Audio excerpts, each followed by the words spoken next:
Open Your Eyes is brought to you by the Belize Bank. Our country, your bank.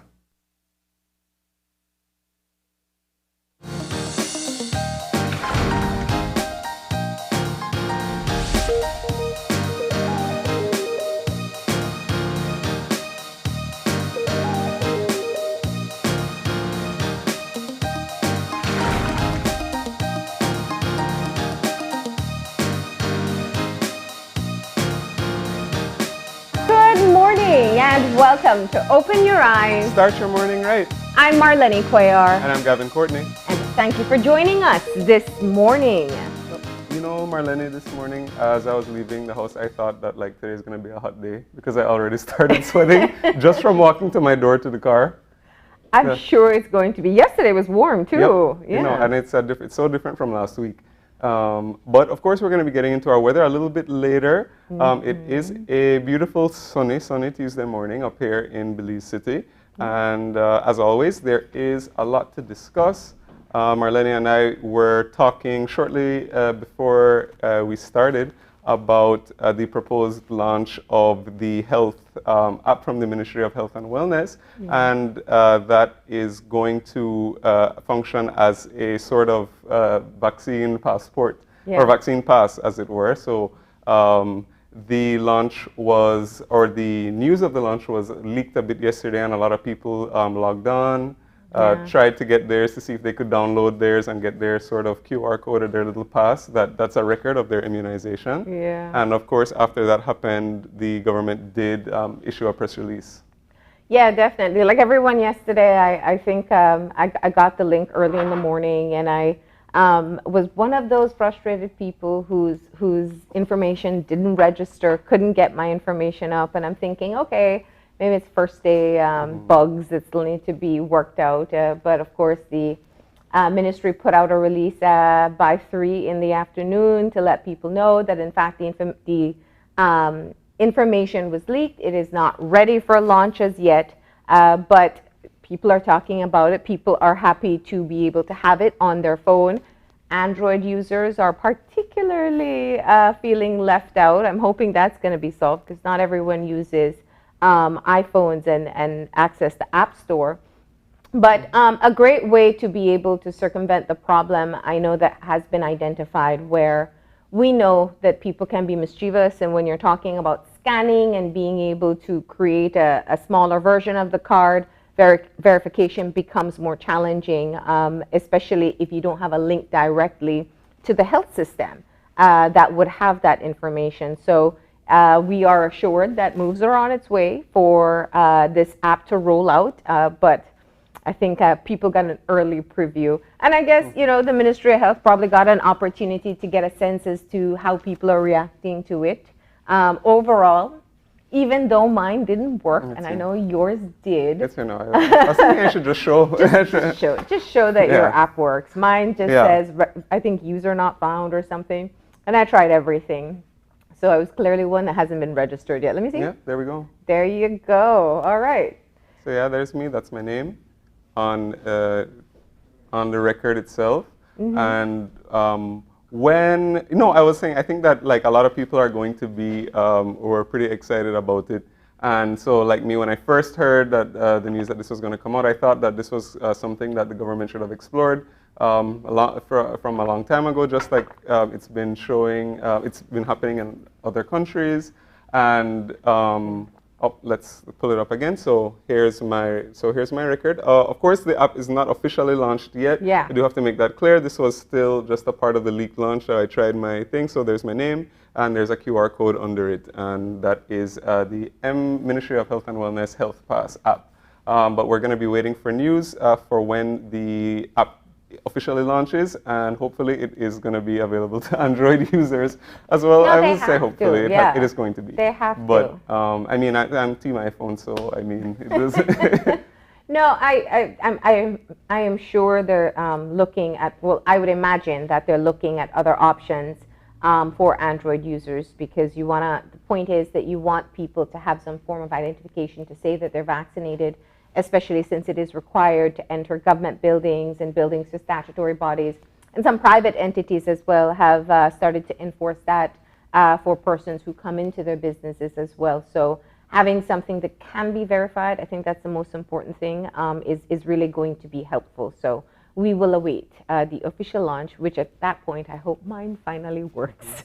Oh yeah, for sure. And I was no, I mean, like literally, just as we were talking, I was thinking that this could also be a pretty good, useful app for just general immunization records. You know, to have an online database. And I know that the government has been pushing for more e-governance and more electronic record storing. And we, of course, did have the Minister for E-Governance on our show a few weeks ago to talk about some of the proposed legislation that the government is working on. So I think it would be a good idea to just have everything. It could work for travel purposes, for schools, getting your children into school. Yeah. So there we go. That's a free idea, Ministry of Health and Wellness. You already have your wallet on it, right? Look into that. Okay. Now, but from positive developments to COVID to once again taking a look. Mondays are tough because when those numbers come out, they're going to be high. But yesterday, especially kind of zeroing in on the number of people who lost their lives to COVID, it is absolutely concerning. And we know that the 2 weeks enhanced restrictions that were put in place, which included no movement Sundays and an earlier curfew of 7 p.m., the intent behind it was to be able to reduce the transmission that we were seeing. We're still waiting to see the effects of that because yesterday's numbers, they weren't promising. Absolutely, and if you paid attention to the numbers that were released by the ministry yesterday, you see that the weekend's tally was almost 500 new active cases of COVID-19. I believe the number was 491. That was and of course, as Marlene said, the most concerning figure that we can notice from that is that there were 11 deaths accounted for over the weekend. That is just a staggering number to me when I think about the amount of families that have been affected. And, so it's not just, so we've had 11 deaths, but I mean, when you think about, that exponentially and how much people that has touched and concerned, that's a huge amount of people for just such a short space of time. Yeah. And of course, it's been, I think these numbers actually seem a bit even more concerning. I was about to say that it was in keeping with the trends, but this seems a little bit higher than the average we've been seeing for the past about 3 or 4 weeks. Yeah. So it's absolutely concerning, as you said. Well, we did hear from KHMH yesterday that they're starting to see a little bit less than they were seeing in the weeks before. Yeah, and I was thinking about that with the no movement and the harsher measures, that you wouldn't really see those numbers sort of realize until the weeks after. Yeah. Because, especially with the way COVID is spreading, like if for people who would have been exposed before or during that time, we'd still be seeing numbers like that, but it wouldn't be probably maybe next week we'd be seeing what would be the real effects. Yeah, we were told 2 weeks that we would see. Yeah. So, but I think, once again, we use these numbers as a reminder to our viewers, to the wider public. It is definitely, it's community spread across the country. And what that essentially means is that you just do not know when you'll come in contact with a person who potentially has COVID and may be able to pass it on to you. We know that breakthrough infections are a reality. There is a small chance, but a chance exists for you to be able to contract COVID even though you may be fully vaccinated. The odds are in your favor. You usually fare off better, but if you do have comorbidities, which means if you have another condition that you're already, your body is already battling. It could be diabetes, hypertension, a heart condition. Maybe you're on cancer treatment, something that suppresses your immune system. Obesity is also another risk factor that can make breakthrough infections become severe, and as we've been seeing in the numbers, also leading to loss of life. The elderly population still remains highly vulnerable.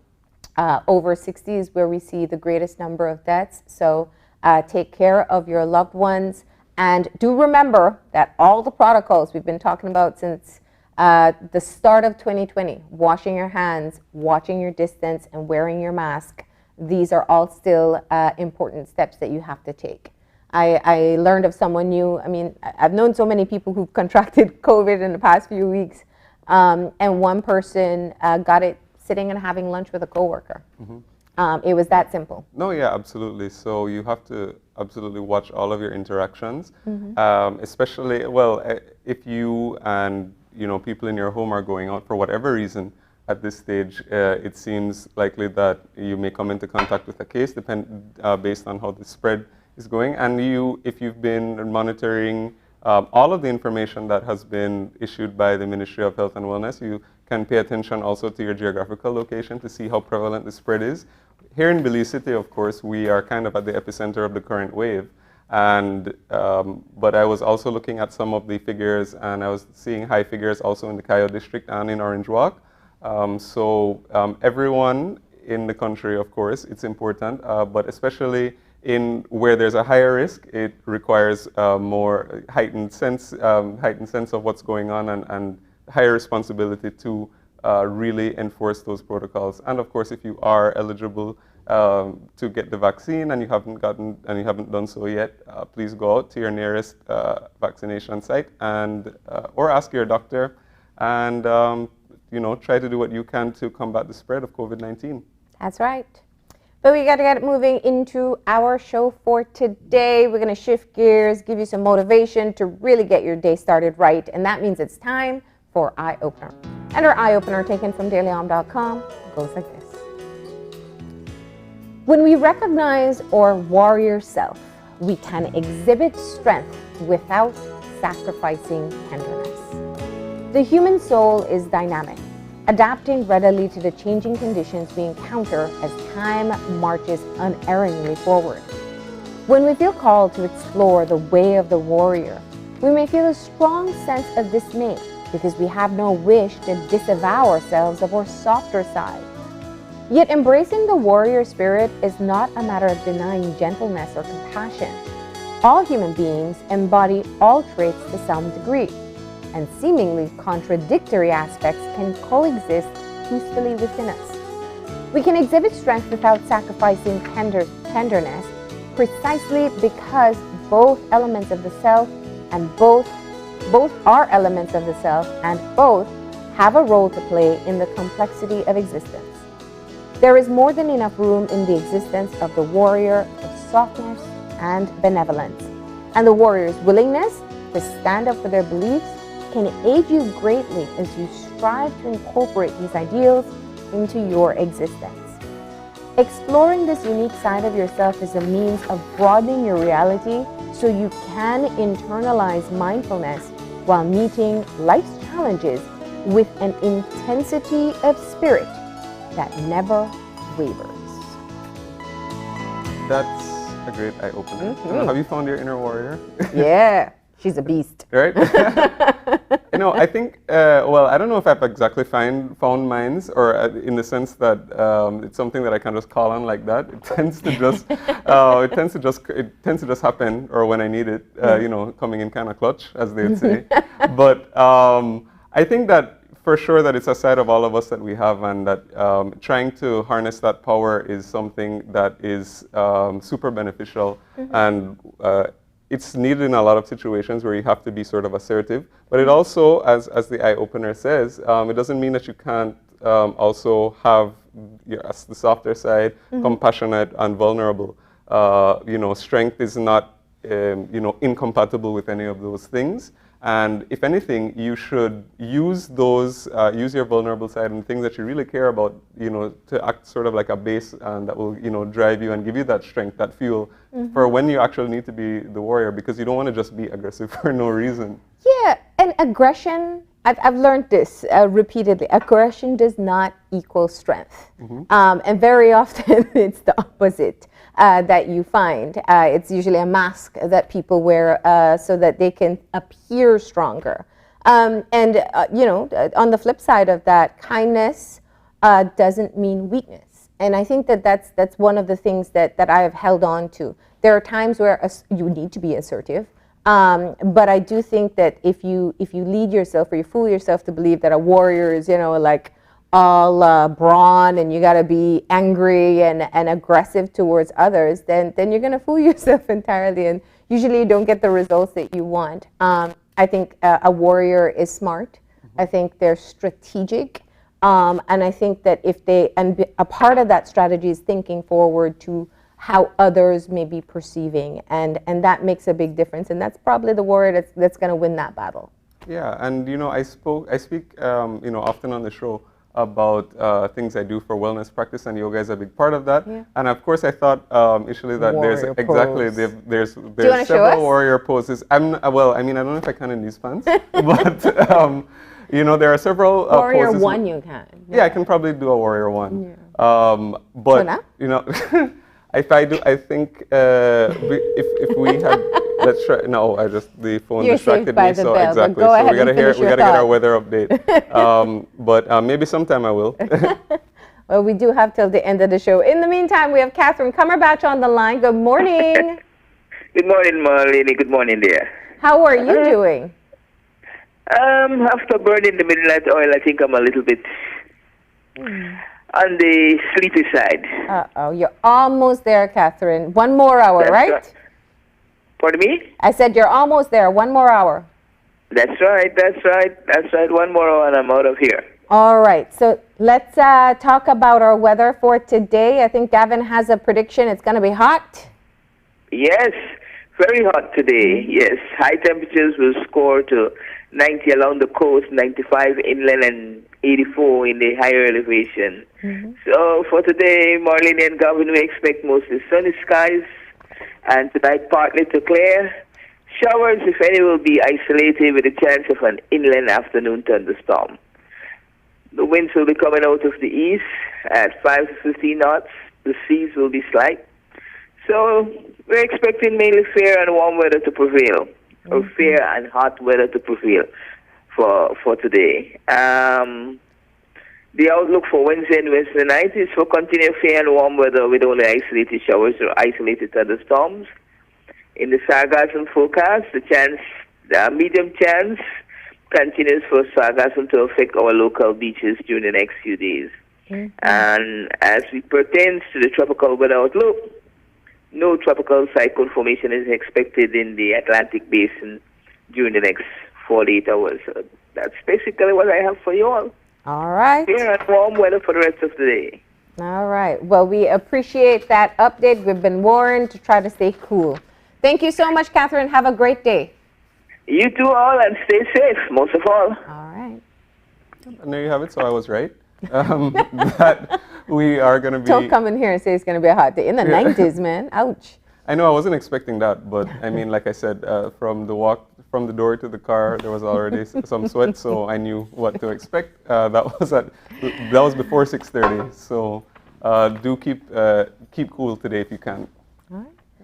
So it is time for us to get moving into our show for today. We have 3 conversations lined up, a lot for us to take in, and we are starting off with the latest update from the Port of Belize Limited. We know last week we reported on the historic signing of the collective bargaining agreement with the Christian Workers Union. And so what does this mean? What are the next steps? And what does this achievement represent? We're going to be talking to the CEO of the Port of Belize Limited about that and more. And for our second conversation, we are going to be speaking with a vision and strategy coach. And we're talking about how to live better. So we're going to be learning a bunch of important lessons that you could probably use in your life. And that's going to be our second conversation for this morning. And then we're closing off this morning with a conversation with representatives of the Roman Catholic Diocese. They are preparing for the upcoming synod, and we're going to get all the details about it. You can be able to tune in, and so you'll get all the details for that in the final part of our show. And then you close us out for today, Gavin. Yep, we do have, we are talking about Trending Tuesdays. So we're going to be speaking about some of the stuff that's been a buzz on social media, both here and abroad. And that's going to be our final segment for this morning. All right, so we got a lot to get into. We're going to take our break, but before we do, we have a birthday shout out. And we're saying happy birthday to?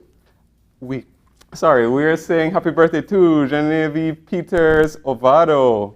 So we want to wish you a very, very happy birthday from all of us here at Open Your Eyes on Channel 5, and we wish you have a great day. All right, so we'll take that break, and when we come back, we'll be joined by the CEO of Port of Belize Limited. So please, stay tuned.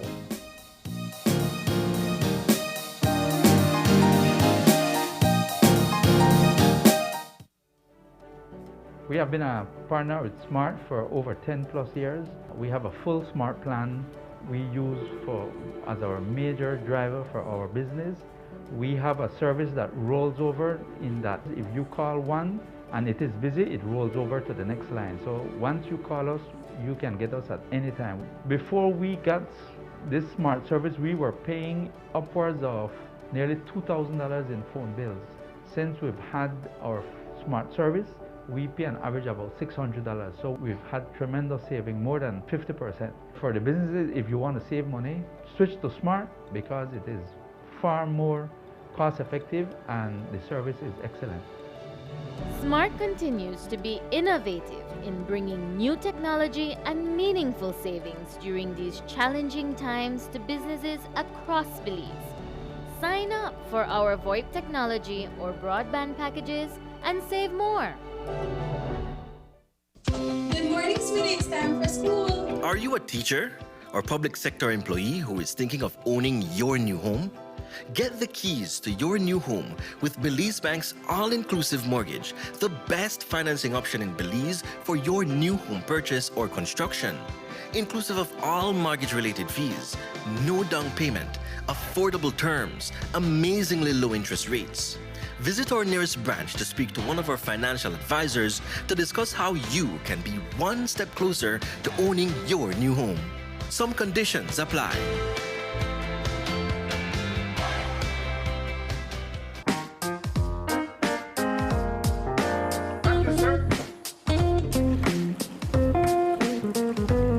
The TV you love is always with you, from live TV, sports, and on-demand titles.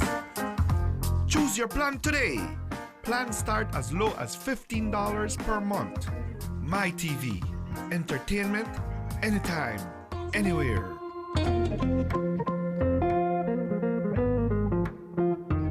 Whether you're at home, on the road, at work, or at school, if you see news happening or suspect that something might be up, call or text the Channel 5 News Belize tip line at 672-5555. You don't have to give us your name, just give us the tip. That's 672-5555. Call or text us so we can check it out.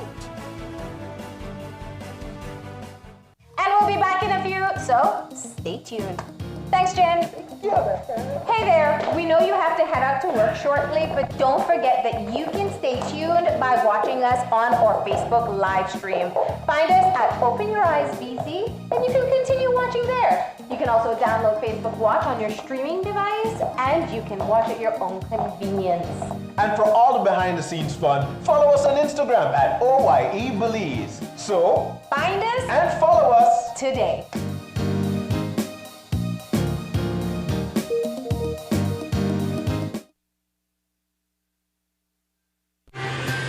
Today's COVID update is brought to you by Fulltech Systems, your technology center, where you'll come for the price but stay for the service. And we're back. And if you are joining us right now, we're just getting our first conversation for this morning started.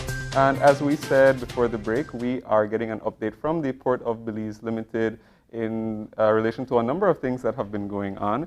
And joining us for our conversation, we are joined by Andrew Lane, who is the CEO of Port of Belize Limited. Good morning. Good morning. And thank you for joining us. Yep. We appreciate you being here and sharing a bit with our viewers. Now, as Marlene said before the break, one of the biggest news, or the biggest recent news to come out of the port has been the signing of the collective bargaining agreement with the Christian Workers Union, which seems to have been a very long time coming.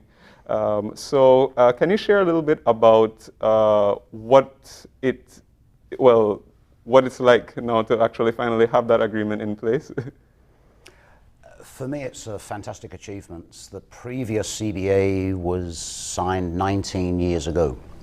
And of course, the CBA never really expires, so we've continued to honor that CBA. But the world changes dramatically in 19 years, so it needed a modernization, and a lot of what we did was I would call it the regularization of the way that things work, and then just getting that documented and settled so that we create a very good common understanding between the management and the staff. So it's great to get it done.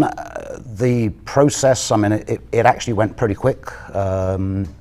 We started maybe the beginning of August, and then we were finished at the end of September, beginning of October. So let's call it 6 weeks.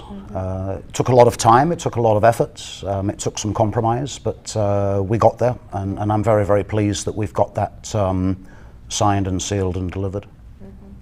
I think the key component that you mentioned there is the compromise that is necessary, and a part of I think why this was such big news coming out last week was how long there have been attempts made to be able to finalize a new CBA with the Christian Workers Union. The port has had different leadership, the union has had different leadership. What do you think was different this time around for you to have actually reached the point of signing? I'm gonna refrain from the obvious answer, but I think, you know, I think there was a genuine commitment and desire to get this finished from both sides. You know, previously there's been disagreements and disputes, and it's been through mediation, it's been through arbitration, everything has failed. And sometimes it just takes a little bit more of a pragmatic approach. And, you know, sometimes not all of the I's are dotted and not all of the T's are crossed. And that's not the important thing. So to try and step away from the micro, small stuff and focus only on the high level stuff. So, you know, the big ticket items, as always, you know, it's the increases, it's the bonuses, it's the severance packages. And we're in pretty tough economic times as a country. As a business, we're also still in receivership. And there's a limit to how much we can do. And I think the way that we were able to explain that, people started to realize that, you know, when the public services are losing 10%, when people are having unemployment, the tourism industry is down, for people to actually have a job, and to have a job within which they do have some increases cemented in for the future, that's actually quite huge for them. And when I talk with my staff, my staff generally, they're not chasing money. They're looking more for job security, they're looking more for a more engaged environment, an environment where they can explore and innovate, and generally job happiness, job satisfaction is what they're after. Mm-hmm. Now, the signing of the CBA is really kind of the first step. There's now more work to be done. Tell us what happens now. I consider the CBA to be the foundation. Mm-hmm. So once we've got that set in place, then we can really start building the organization after that. Mm-hmm. And we have a lot to do in terms of improving the employee experience. I think it's very clear that we, as myself and my leadership team, we need to be better at leading people. We need to be better at creating this. I want to create this environment of psychological safety where people are free to explore and probe and innovate, and, you know, we learn from failure, we fail fast, we celebrate success, we take small steps, but we take progressive steps and multiple progressive steps. That's what will take the organization forward, and this will be beneficial for our customers, it will be beneficial for ourselves, and naturally it will be beneficial for the country as a whole. Mm-hmm.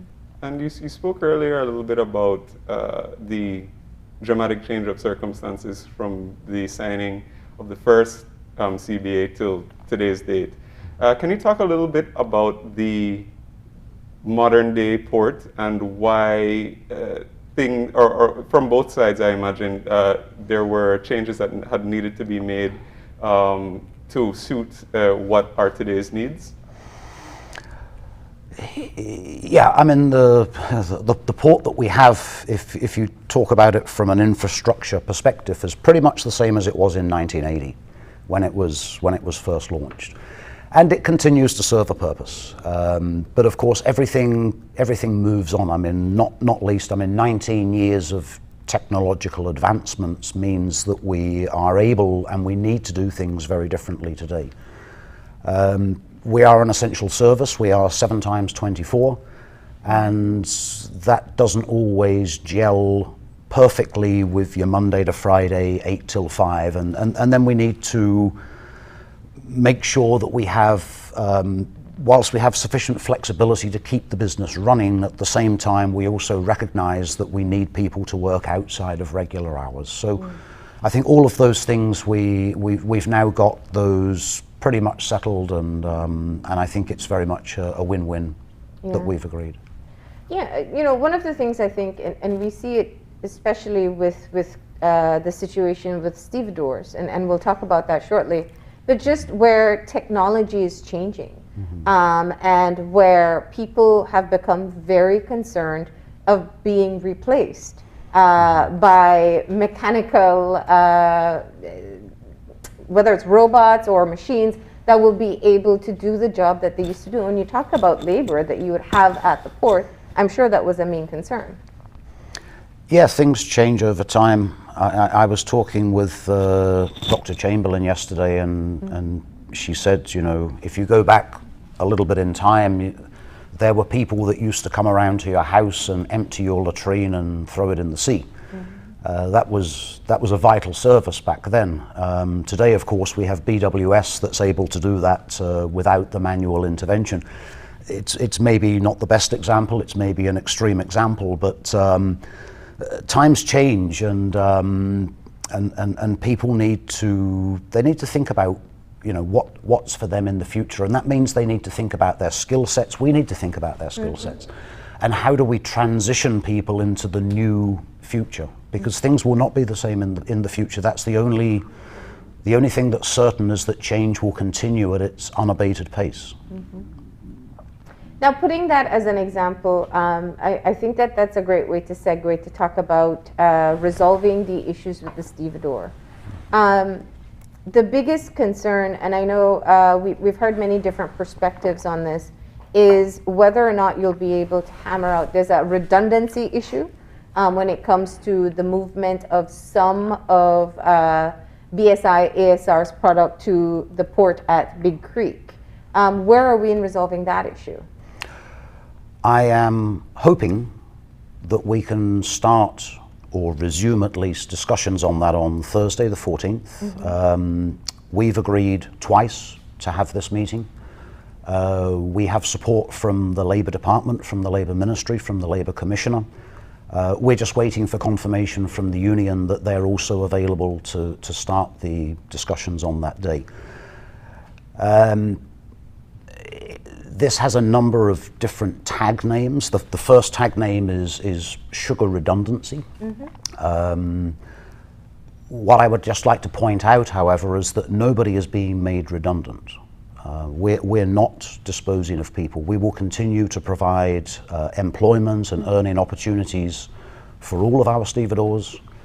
And yes, one aspect of the work has disappeared, and if you want to put that into some context, on average, taking 2020 as the subject year, the earnings from handling sugar represented 16% of the average stevedore's salary, and of course that's now gone, and it is what it is. BSI believe they found a better alternative, and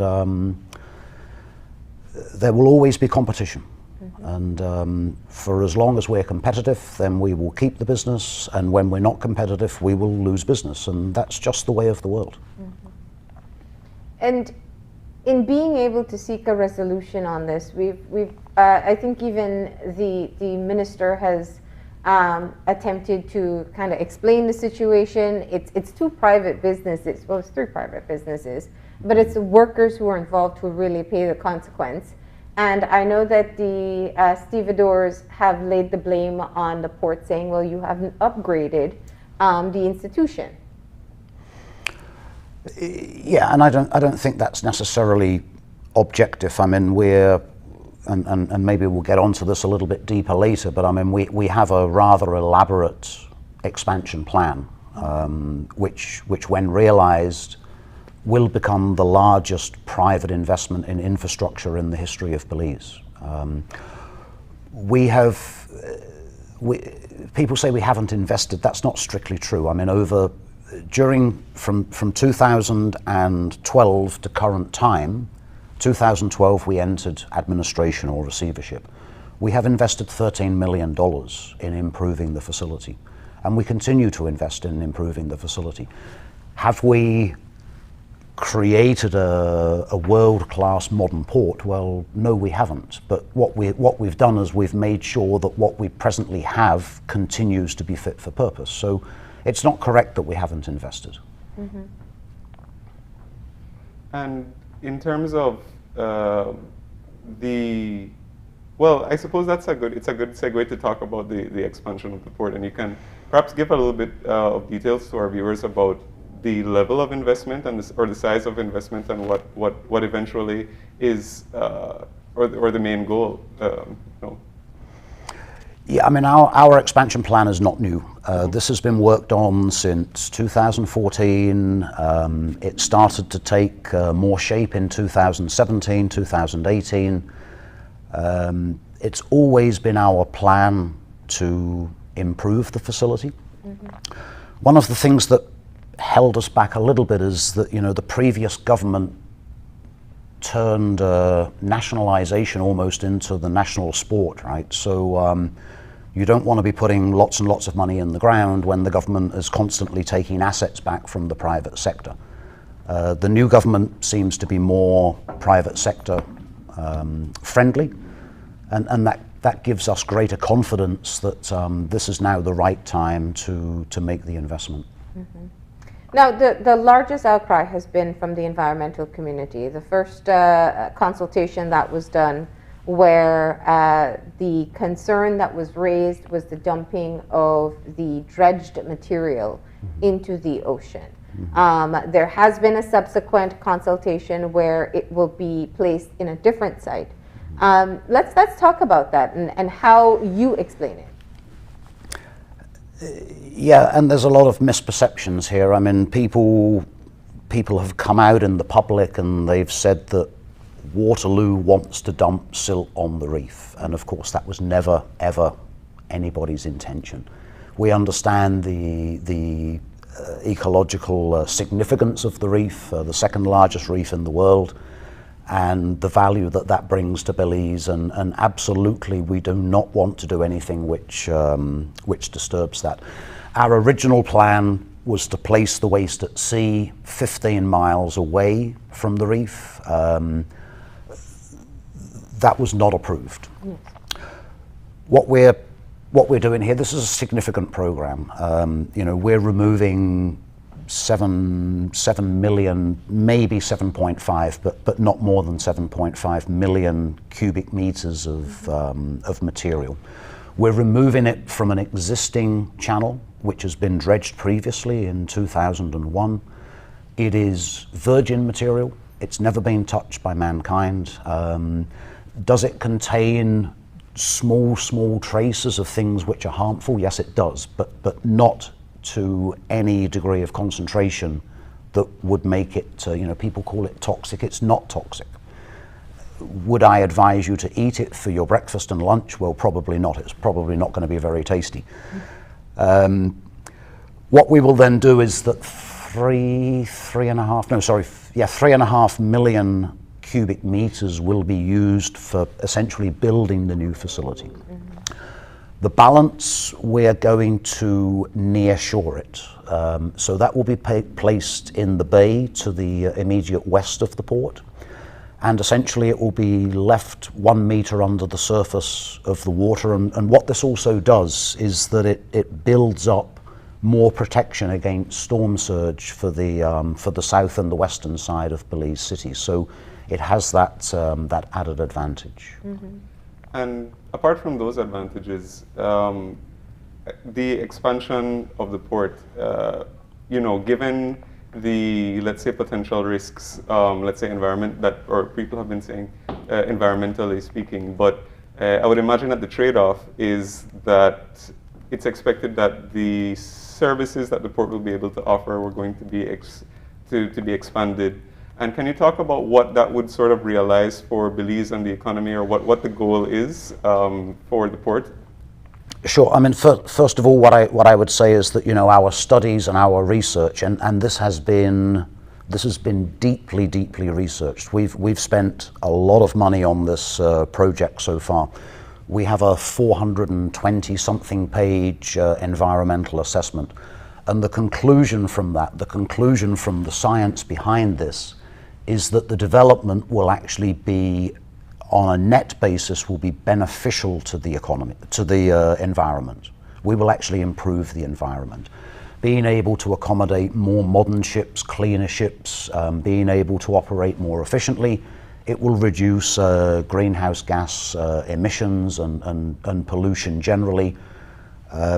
So we're actually improving the environment, and that's not what you see and what you hear in the general commentary in the media and in the public generally. So I would advise, you know, anybody who has concerns about this, the reports are all available on the Department of the Environment's website. I would encourage people to, maybe you don't want to read 420 pages, but there are summaries and there are addendums which explain what we're trying to do. And I would just encourage people to read and learn from these documents, from this research, what it is we're actually trying to achieve.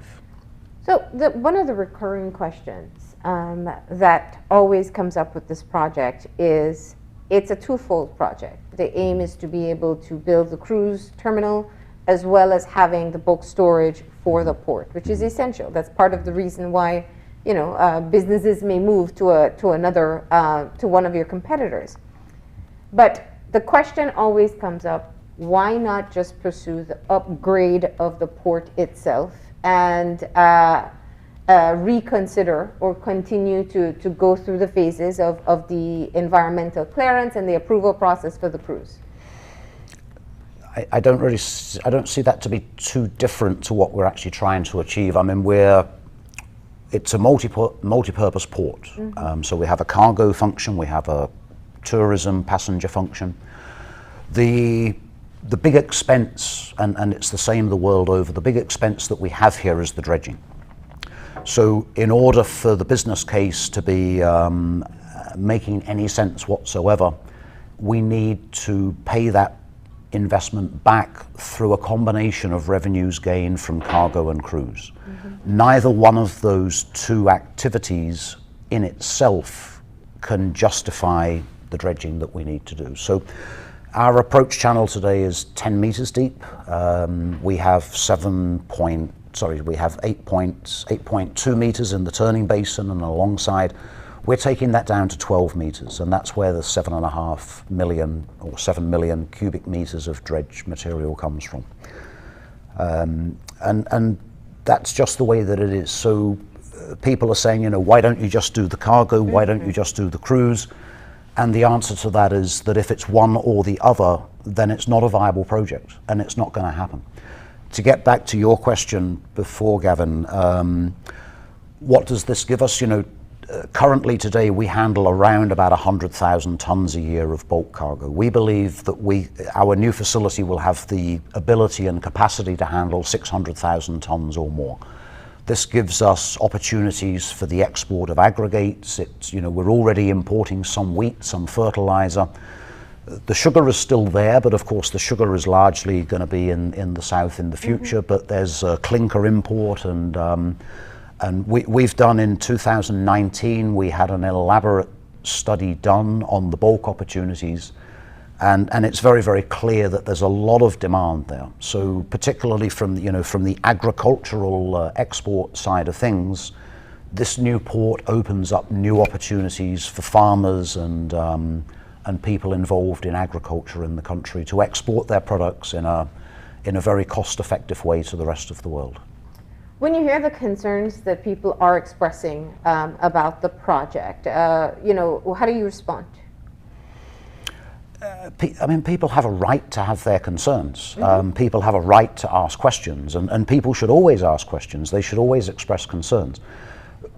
People also just need to understand the responses to those concerns, and understand also that, you know, we're not shooting from the hip with a shotgun here at people's questions. You know, as I mentioned before, we've invested very heavily in really trying to understand what are the possible impacts of this, and the science and the research says that there are no negative impacts, and I want, you know, I just hope that people will embrace that. What we're also providing here is that in the short term, during the construction phase, we create a huge number of temporary jobs for people.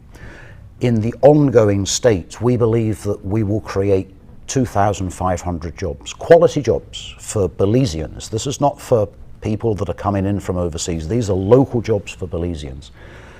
The extra time and the extra disembarkation numbers that we expect from our cruise facility, conservatively, we believe that will put $750,000 per day of extra spending into the economy. That's into the economy not only in the tourist attractions, but also very much in Belize City, where we need these opportunities. And it will give people opportunities also to grow new businesses around the port. And you know, when we talk about, you know, will people in the future not have the jobs that they have today, and that may well very be the case. They will have different jobs, and they will have better jobs, and they will have greater opportunities. And those things cannot be underplayed. And you know, there of course are alternatives.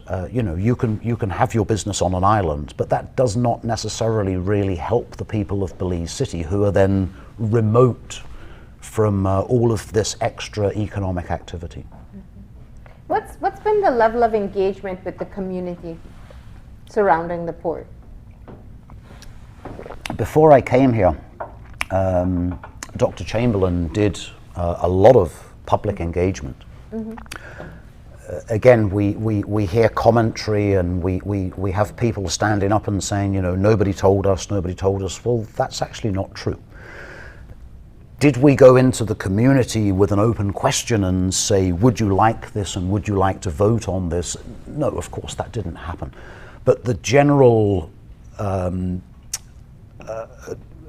approach that we're taking, you know, what we want to achieve from this, that has been communicated since, I think it was 2019, at least it was 2020. And we're prepared to do more of this consultation. We're prepared to stand up and talk to, you know, anybody that would like to listen to us. We're prepared to talk to them, and we're prepared to listen to their concerns. We're prepared to answer their concerns. We're prepared to clarify things for them.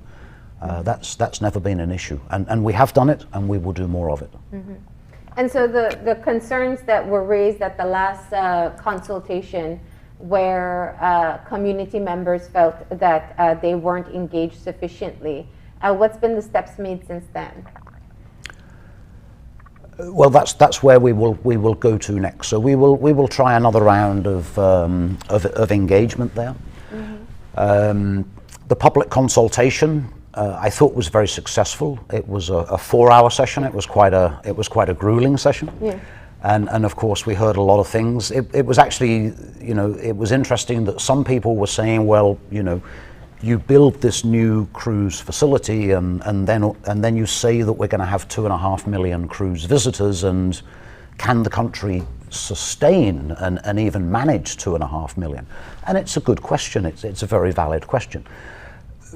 We're not dependent on 2.5 million cruise passengers, and if you look at the statistics on the Ford Street tourist village, pre-pandemic, if you look at the development from 2018 to 2019, there was actually a 6.5% decline in cruise tourists coming into Belize. It was around about 750,000 a year.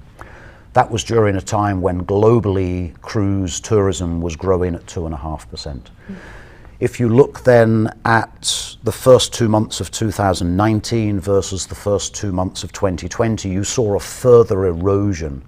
Whilst Harvest Key was welcoming 25% increased tourist numbers, it was declining in Belize City. And this is a trend that, unless we do something differently, we shouldn't expect a different outcome. So this is a trend that will continue unless we're able to provide the tourists, the passengers, and the cruise operators what they really want.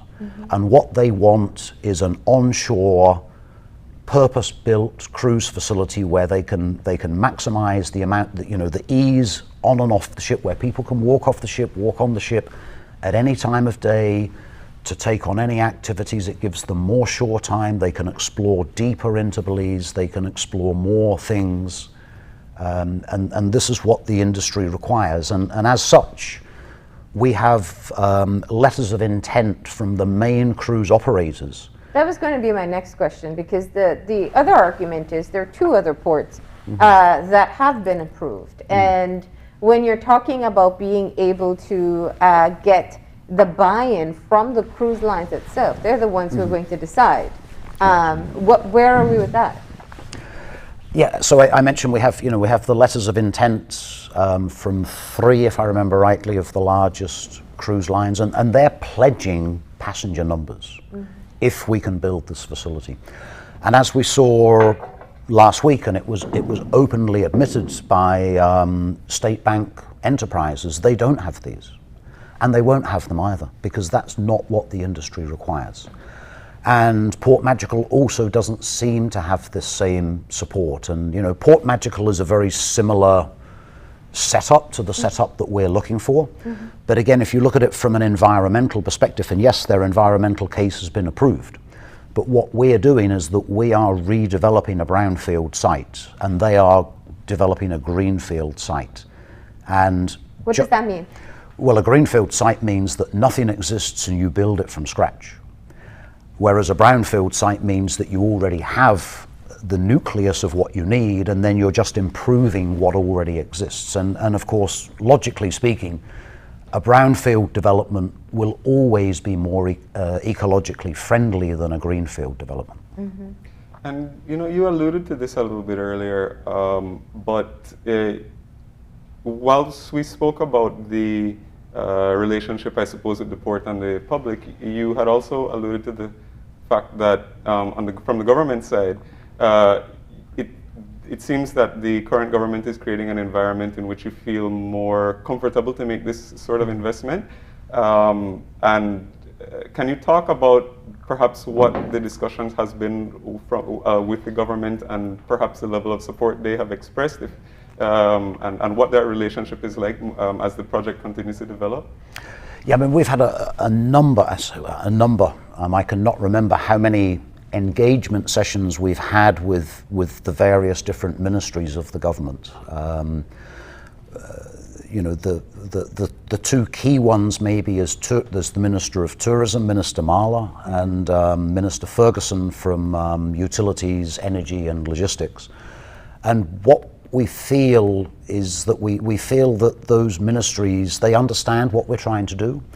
It seems to hang very well with what they're also trying to accomplish within their own ministries, and how that then supports the overall government strategy.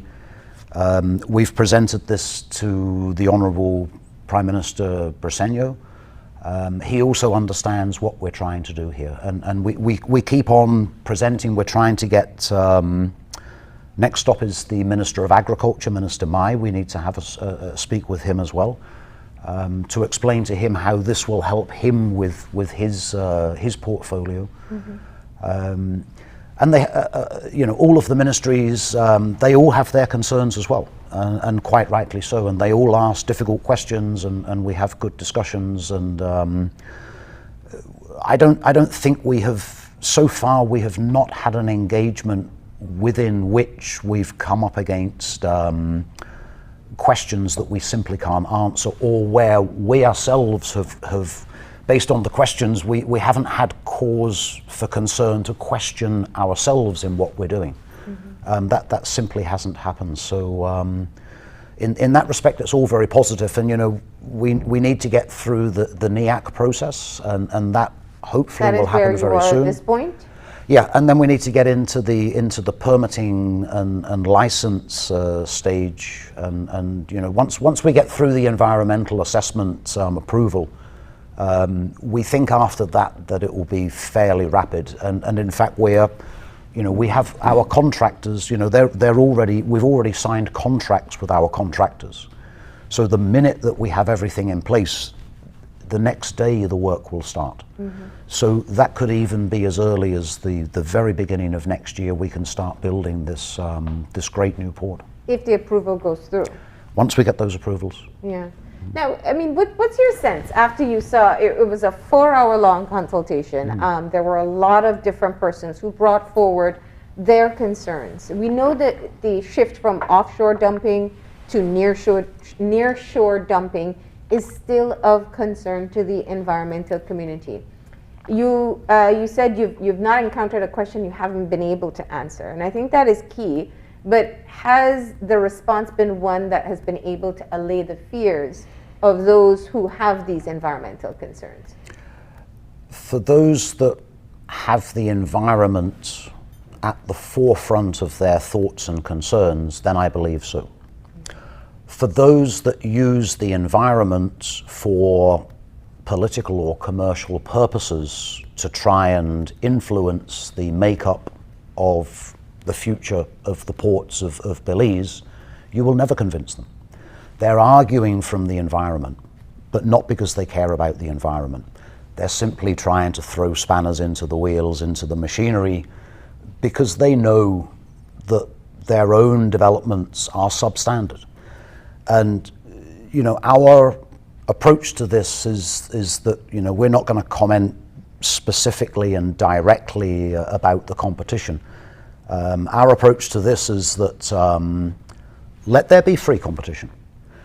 So long as we are not harming the environment, and as I say, we believe scientifically that our development is net beneficial to the environment, and it's 100% private investment. There's no government money in this whatsoever.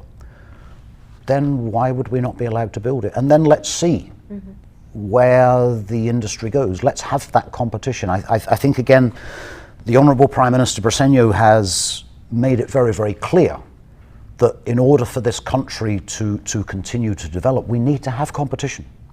We need to have competition between telcos. We need to have competition between ports. Competition needs to be everywhere, because we need to keep the businesses honest in terms of the value proposition and the value that they add back to the community. And we're more than happy to see competition. If they would like to build Port Magical, if they continue to develop State Bank, let that be.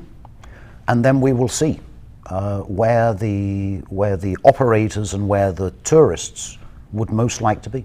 And we will let them decide. Now, the public consultations and feedback period closed the end of September. What's the information that you have in getting around to the next meeting of NEAC, and whether or not there'll be additional questions or concerns raised there? We continue to follow up on this and to request dates and times and when next steps will happen. We haven't had answers to those questions as yet.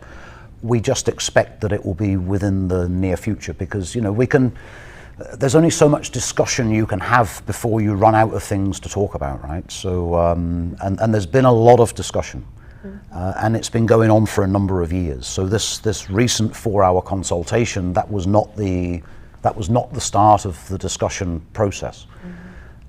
So, you know, if there are new things coming to the table, then let's hear those new things. But I think we've probably got to the stage now where every valid concern has been raised, and we have answered those best possible, and we have done the research, and we have invested time and money and effort in demonstrating to ourselves and demonstrating to others that, you know, this development is not going to cause major problems for this country. It's going to benefit the country. Excluding the commitment from the cruise lines, who else have you been able to get to support this project?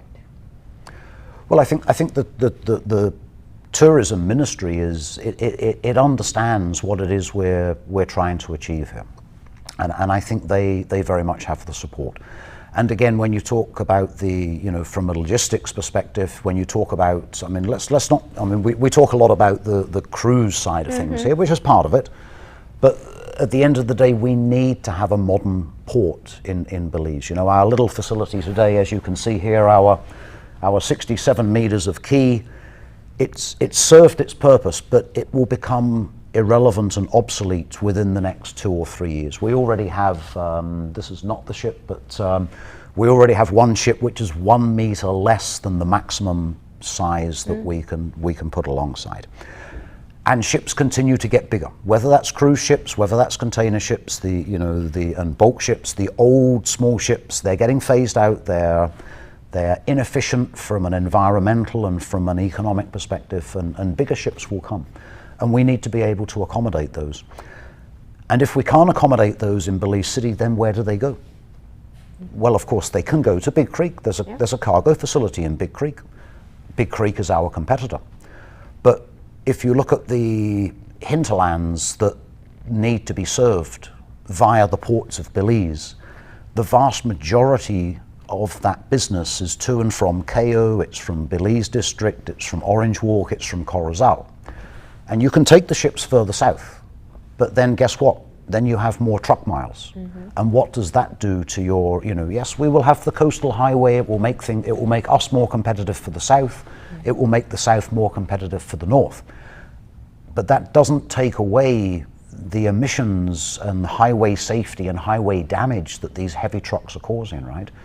So we don't want to go down, I don't think we need to go down that path either. I mean, there needs to be a fit for purpose cargo port in the north of Belize, and that will be complemented by the primarily fruit facility down in Big Creek. And those two ports between themselves for the next 15 or 20 years will serve the needs of this country from a logistics perspective. And moving forward, while this development is still waiting for final clearance, the other matters or the other priorities that you have at the port, as we started the conversation, we talked about how critical it was to have signed the CBA after 19 years. What's next? Well, the next thing is the discussions with the stevedores, and maybe we didn't... What's the involvement of the Ministry of Labour in this engagement?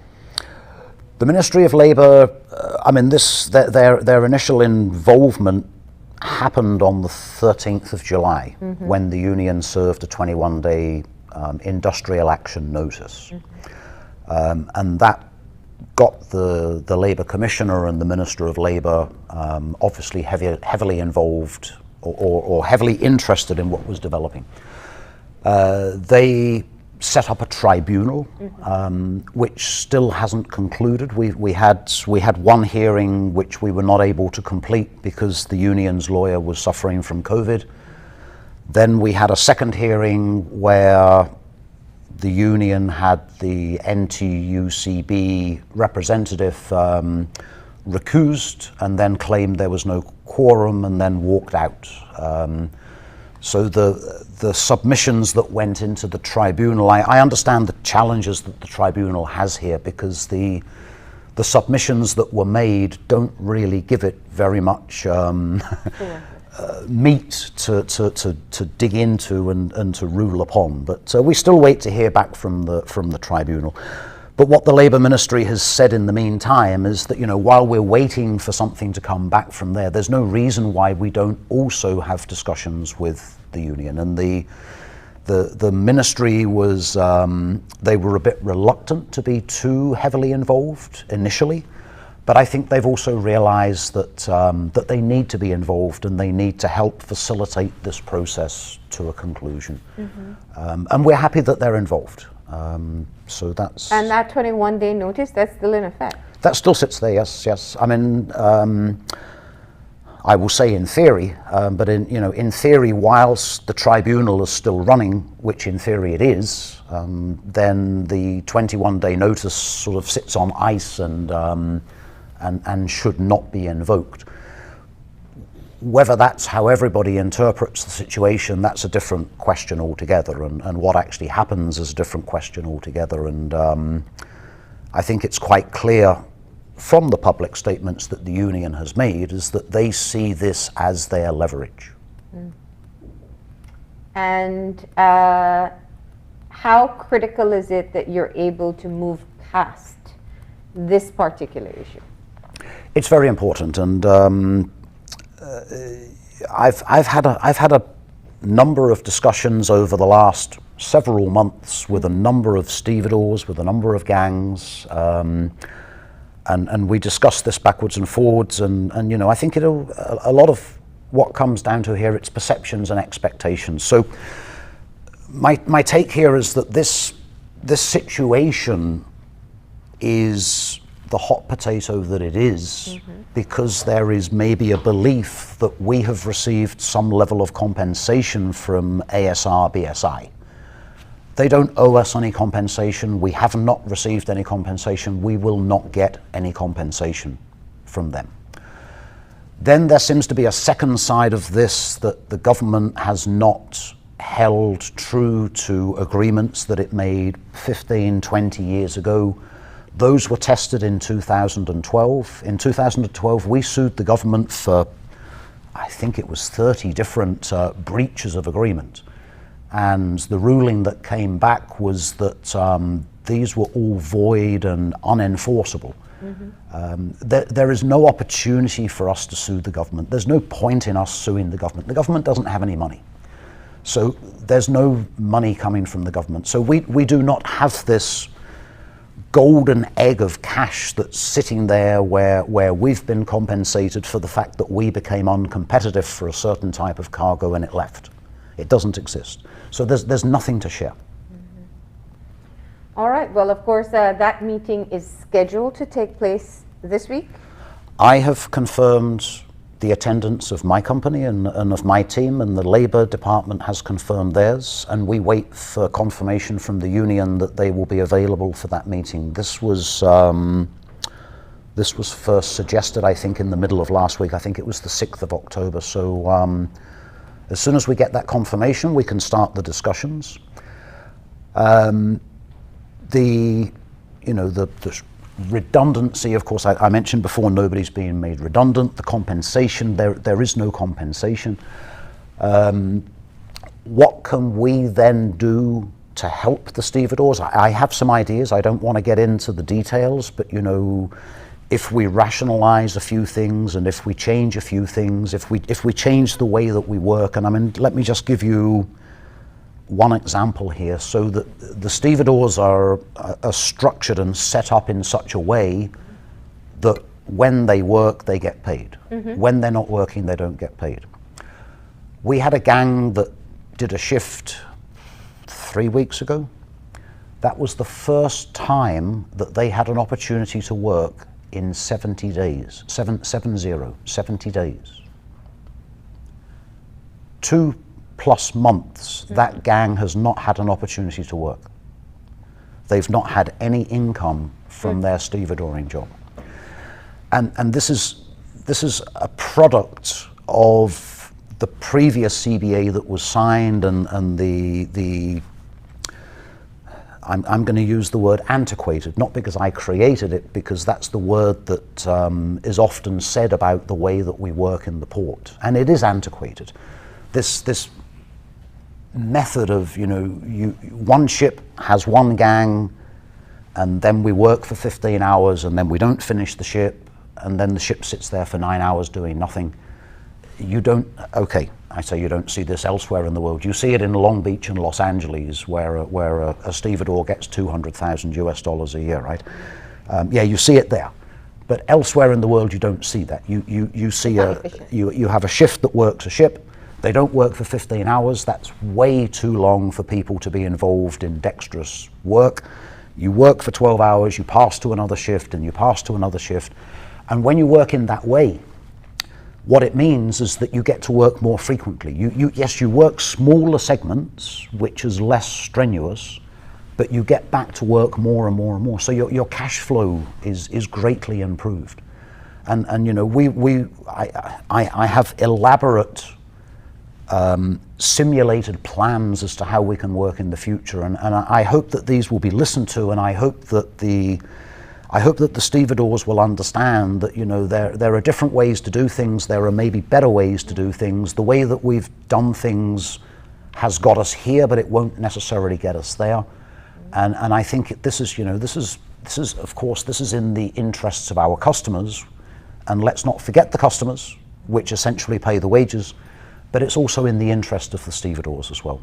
All right. Well, we will continue following up to see what takes place, if the meeting takes place by the end of the week. But thank you for coming in and giving us an update on all that's ongoing. Thank you so much, Melanie. Thank you, Evan.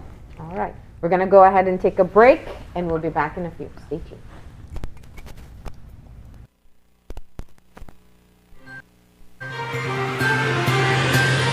This COVID update was brought to you by Fulltech Systems, your technology center, where you'll come for the price, but stay for the service.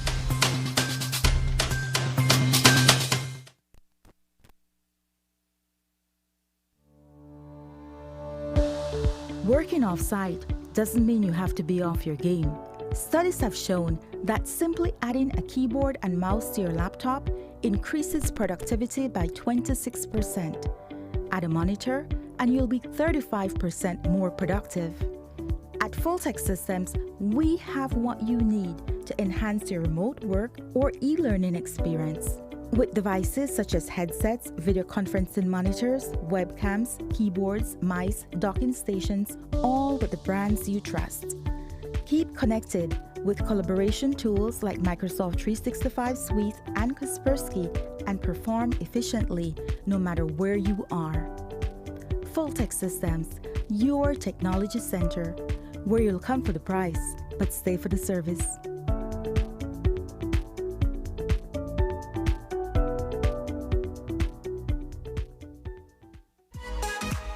At Fuse Bistro Limited, we care about the well-being of your family and the environment. Our Your Caribbean-style restaurant features a wide variety of tropical lunches, gourmet dinners, fused granola, organic coffee, infused sangrias, margaritas, and martinis, and much more for you to enjoy. Find our organic food products at Belize, Bistro, Grab on the Go, and stores in San Ignacio and Santa Elena. WhatsApp us at 624-0500 for deliveries. Fused Bistro Limited, pure and natural.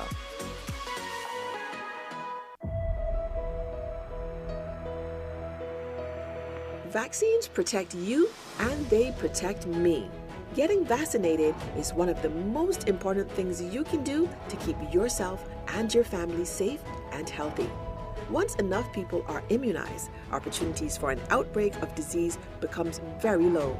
And if we all choose to get vaccinated, we contribute in getting back to spending quality time with our loved ones in a safe way. Smart continues to expand its internet coverage countrywide to help you live a smarter life. Our villagers are very happy. They are pleased to know that Smart went the extra mile to put a tower in our village so that our villagers can get live stream on their TVs and they can get their kids doing their online classes. I want to say to Smart, thank you for making it possible for us to get internet in Gardenia Village. We really do appreciate it. Smart continues to take the internet and mobile services to communities across Belize. Now save even more when you bundle your Smart broadband with Smart mobile services. Smart, bringing people together. Whether you're at home, on the road, at work, or at school, if you see news happening or suspect that something might be up, call or text the Channel 5 News Belize tip line at 672-5555. You don't have to give us your name, just give us the tip. That's 672-5555. Call or text us so we can check it out.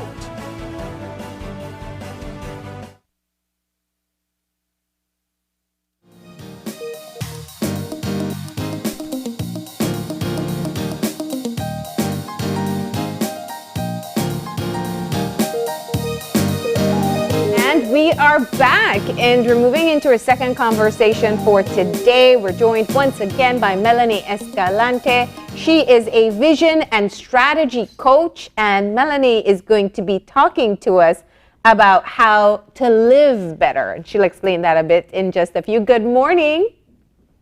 Good morning. Thank you for having me back. Well, it's lovely to have you. I feel that anytime you're on the show, everyone wants to pull out their books and take some notes because these are great tips on how to function better, not just in work, but in your personal life and stay motivated. But before we talk about the conversation, I just wanted to dive in and find out a bit more about the work that you do and how much you've been finding Belizeans gravitating towards acquiring the services of a coach. Yeah, so when I first started, I trained about 5-6 years ago. I engaged in a professional coach training course with the International Coach Academy. And that gives you the general coaching techniques that you need to engage people in the coaching space. And when I started, I was trying to decide what my niche would be. And I felt, based on my experience, I had 22 years in the management arena, that performance in the workspace, performance in life in general, would be an area that I would focus on. So I marketed myself as a performance and life coach.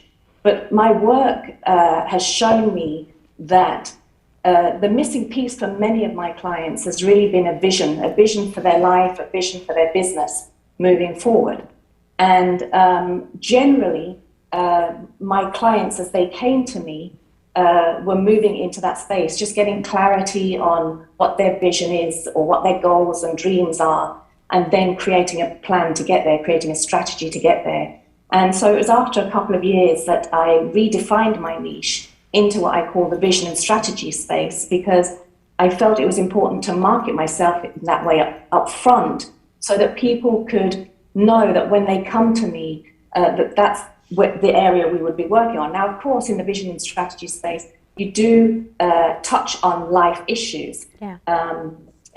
Life is everything, right? So, we're still life coaching, but with a focus on really, what is it that you want and how are we going to get there? And I've been finding it to be very effective. I get great feedback from my clients. I think that a lot of people are still not yet familiar with what coaching is. And so just to expand on that a little bit as well, it's really about providing a support structure, providing a safe and confidential space for people to brainstorm, for people to question themselves about who they are, what they want. Are they being and doing what it's going to take to get them to have the life, the business, the project, whatever it is they're working on? You guys have just been talking about the port, and evidently you would see a lot of visioneering and a lot of strategy is going into something like that. They're looking, I heard, 15, 20 years ahead, as it related at least to the logistics side. Yeah. But, we want to look at our lives or our business or organization from a perspective of where are we going and how can we get there? And it's really in that space that you start to get some sense of fulfillment, some sense of satisfaction, rather than being victim to the day-to-day going on. Yeah. You're focused on moving towards something that is important to you. And how much do you have to, there's a very common misconception that it's personality based, that basically you'll have a personality that will lead you to be more of a strategic thinker, and how much of it can be learned? It can all be learned, I would say. There is, I think the challenge that we have is that we don't realize in our growth from school days and even before that, those formative years, let's say up to 7, 8 years old, much goes on in terms of programming the mind and creating belief systems then from which you operate and don't necessarily question. That's one of the beauties about the coaching space. It allows you to really start to question how you see things. Things are not necessarily how you see them. They're also not necessarily how other people see them and how they've told you to see them. And so once you open yourself up to that possibility, then you can start to create anew and build new programs and start to learn things differently to affect them in the way that you want them to be. And I suppose that's a good segue to jump into the Live Better, or your newest initiative that we're here to talk about today. So can you break down a little bit of what you hope to achieve by this project? Yes, Gavin, thanks for asking. So when I went into the coaching training, I was introduced to a quote, and you see it right there. Every man dies, but not every man really lives.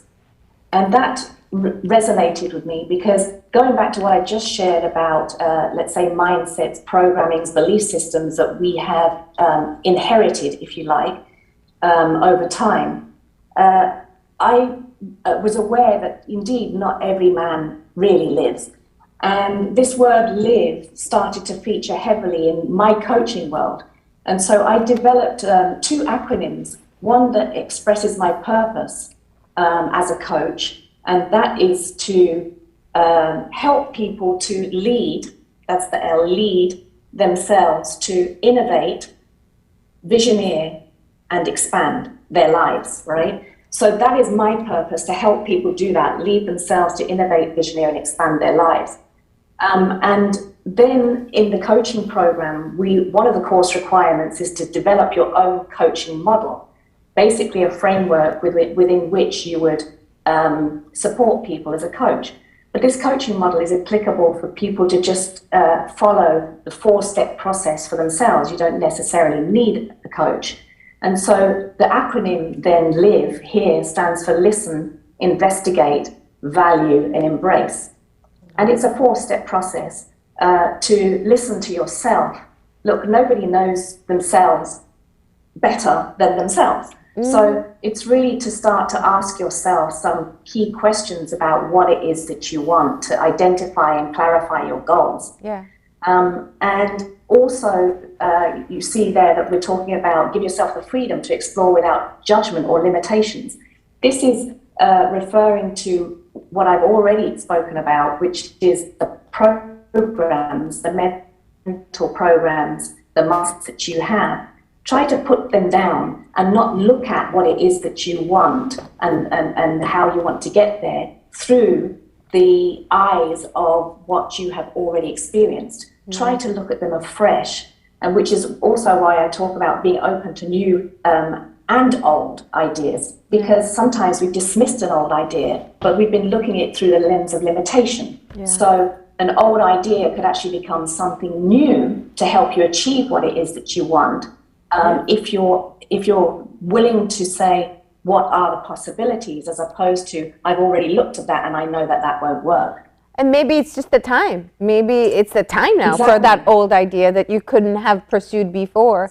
I love what, it reminds me so much when you explained kind of the listening portion of it to free writing, where you kind of just let yourself be, no judgment. But that's not easy for some people, because our inner critics turn on instantaneously and you say, oh no, that's a bad idea. Oh no, we can't do that. Any tips on how people can just be able to have that process of listening in and being open to all that they hear? Well, yes, I would say that first of all, we need to ask ourselves, is it true? Is it true? If it's true, why is it true? And what if it's not true? What would I do if it's not true? And that would start you down the exploration path of coming up with other ideas, kind of removing that mind block and starting to look at, so if it's not true, well maybe I could do maybe I could learn what it is that I need to do. You know, maybe I could do a course or something, or maybe I could talk to somebody that I thought I couldn't talk to before. And so, you know, it just starts to open doors, and you'll be able to test your limitation, if that's what you're seeing, a limitation in terms of moving forward. Okay. So let's move on to I then. Investigate. Yeah, so investigate is exactly that, kind of asking yourself those questions. Is it true? Mm-hmm. But it's investigating several different parts, which is investigating what is your current situation. If you've identified, for example, if we wanted to look at the questions that we could have asked, we would want to look across all aspects of our lives. We'd want to look across, let's say, 8 to 10 aspects of life. From a spiritual level, am I where I want to be? From a legacy level, from a physical level in terms of wellness and well-being, from a financial level, you know, all those types of things. So just then starting to look at what is your current situation in relation to where you want to go.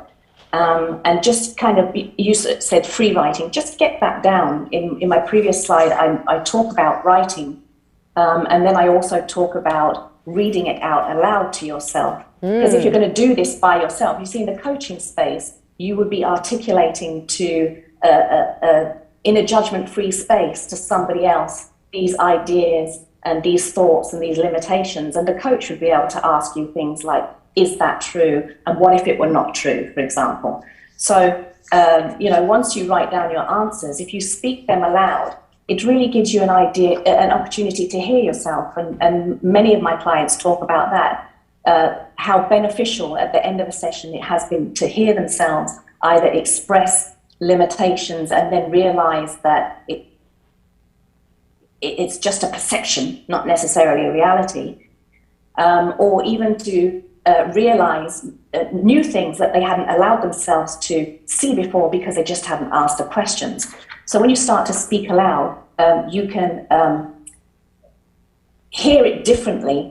And then your mind will perhaps give you other ideas or challenge you to say, is that really true? Yeah. Or also just to help you internalize what it is that you want. So you're not just kind of writing it down one time, but you're saying it again and you're saying it aloud. And the power of the words to internalize what it is that you really want to help you to get to where you want to go. Mm-hmm. So going back to investigate, then we want to investigate those underlying beliefs as well. You know, what could get in the way? Kind of identify those thoughts that you have. Oftentimes we think something is out of our reach, or we're afraid of rejection, or we're insecure about things and have fear of other people's opinions. So get those down so that you can really see them, and then you can start to strategize to move away from them. Yeah. You want to also look at what might get in the way externally, you know, things like the economy, for example. Sometimes that, just the thought of the economy is enough to the current economy is enough to stop us from moving forward. Yeah. Or like curfew and lockdowns. Exactly. Yeah. Or even something I was thinking about before coming on today was that mindset of the blue crab mentality. If we subscribe to that mindset, then we might not trust and ask other people to help us. And in fact, the way for us to get to where we want to go is to get help. Obviously, you need to be discerning about getting help, but we don't want to be thinking that everybody is out there to get me and everybody is going to pull me down, right? So those things like what is out there, or even competition. I heard the conversation before about competition, free competition for the ports, and let's see where that goes. You know, in the coaching space, when I introduced myself in Belize as a coach 3 years ago, I was not aware of anybody else specifically doing that. Training, yes, but not specifically and only offering coaching as a service. But now I see a few people popping up. Let me tell you this, there can't be enough coaches in Belize. Right. So I don't have any fear about the competition, you know. People do need help and a support structure to get to where they want to go. And they can move forward faster if they get that kind of support and free themselves up from the things that are holding them back, or have the clarity on what it is to move forward. And so, competition is a good thing, but if we get these things down, then we can start to test them, and then we can start to strategize to move forward. Yeah. All right. And from this type of I think that's so powerful what you just said, because I'm, when you talk about people who are more concerned or making assumptions that it's always going to be a crab in a bucket mentality, as we call it here in Belize, you really stop yourself from being able to build a network and from reaching out to people who are genuinely willing to help you. Yeah, indeed. Yeah. And so that begs the question, is your only limitation yourself? That's a whole other story that you can have there. but let's move it forward. So we're talking about that investigation that you have to do. You've already expanded your mind to the different possibilities that you want to consider. And then you're kind of narrowing down with the investigation process. What next? Well, I do want to emphasize here that one of the points that I have on that particular side of investigation is to use and don't be used by the power of your mind, habits and thought patterns. So going back to what we talked about earlier, you already have habits or mindsets or thought programs, and those habits and mindsets inform you and instruct you how to move. And so you're basically used by them. Now, some of them are good habits and thought patterns that work for you, but some of them are those that hold you back and get in the way. And so if we're talking about use the power of your mind as it relates to that, then if you don't have the mindsets that you need to make sure that you go to work in getting those. Yeah. So identify who it is, what it is that you need to do, need to be, how you need to become, and then start to create a habit around that. How do you create a habit? Practice, repetition. Just keep doing it. After a while, it becomes natural, right?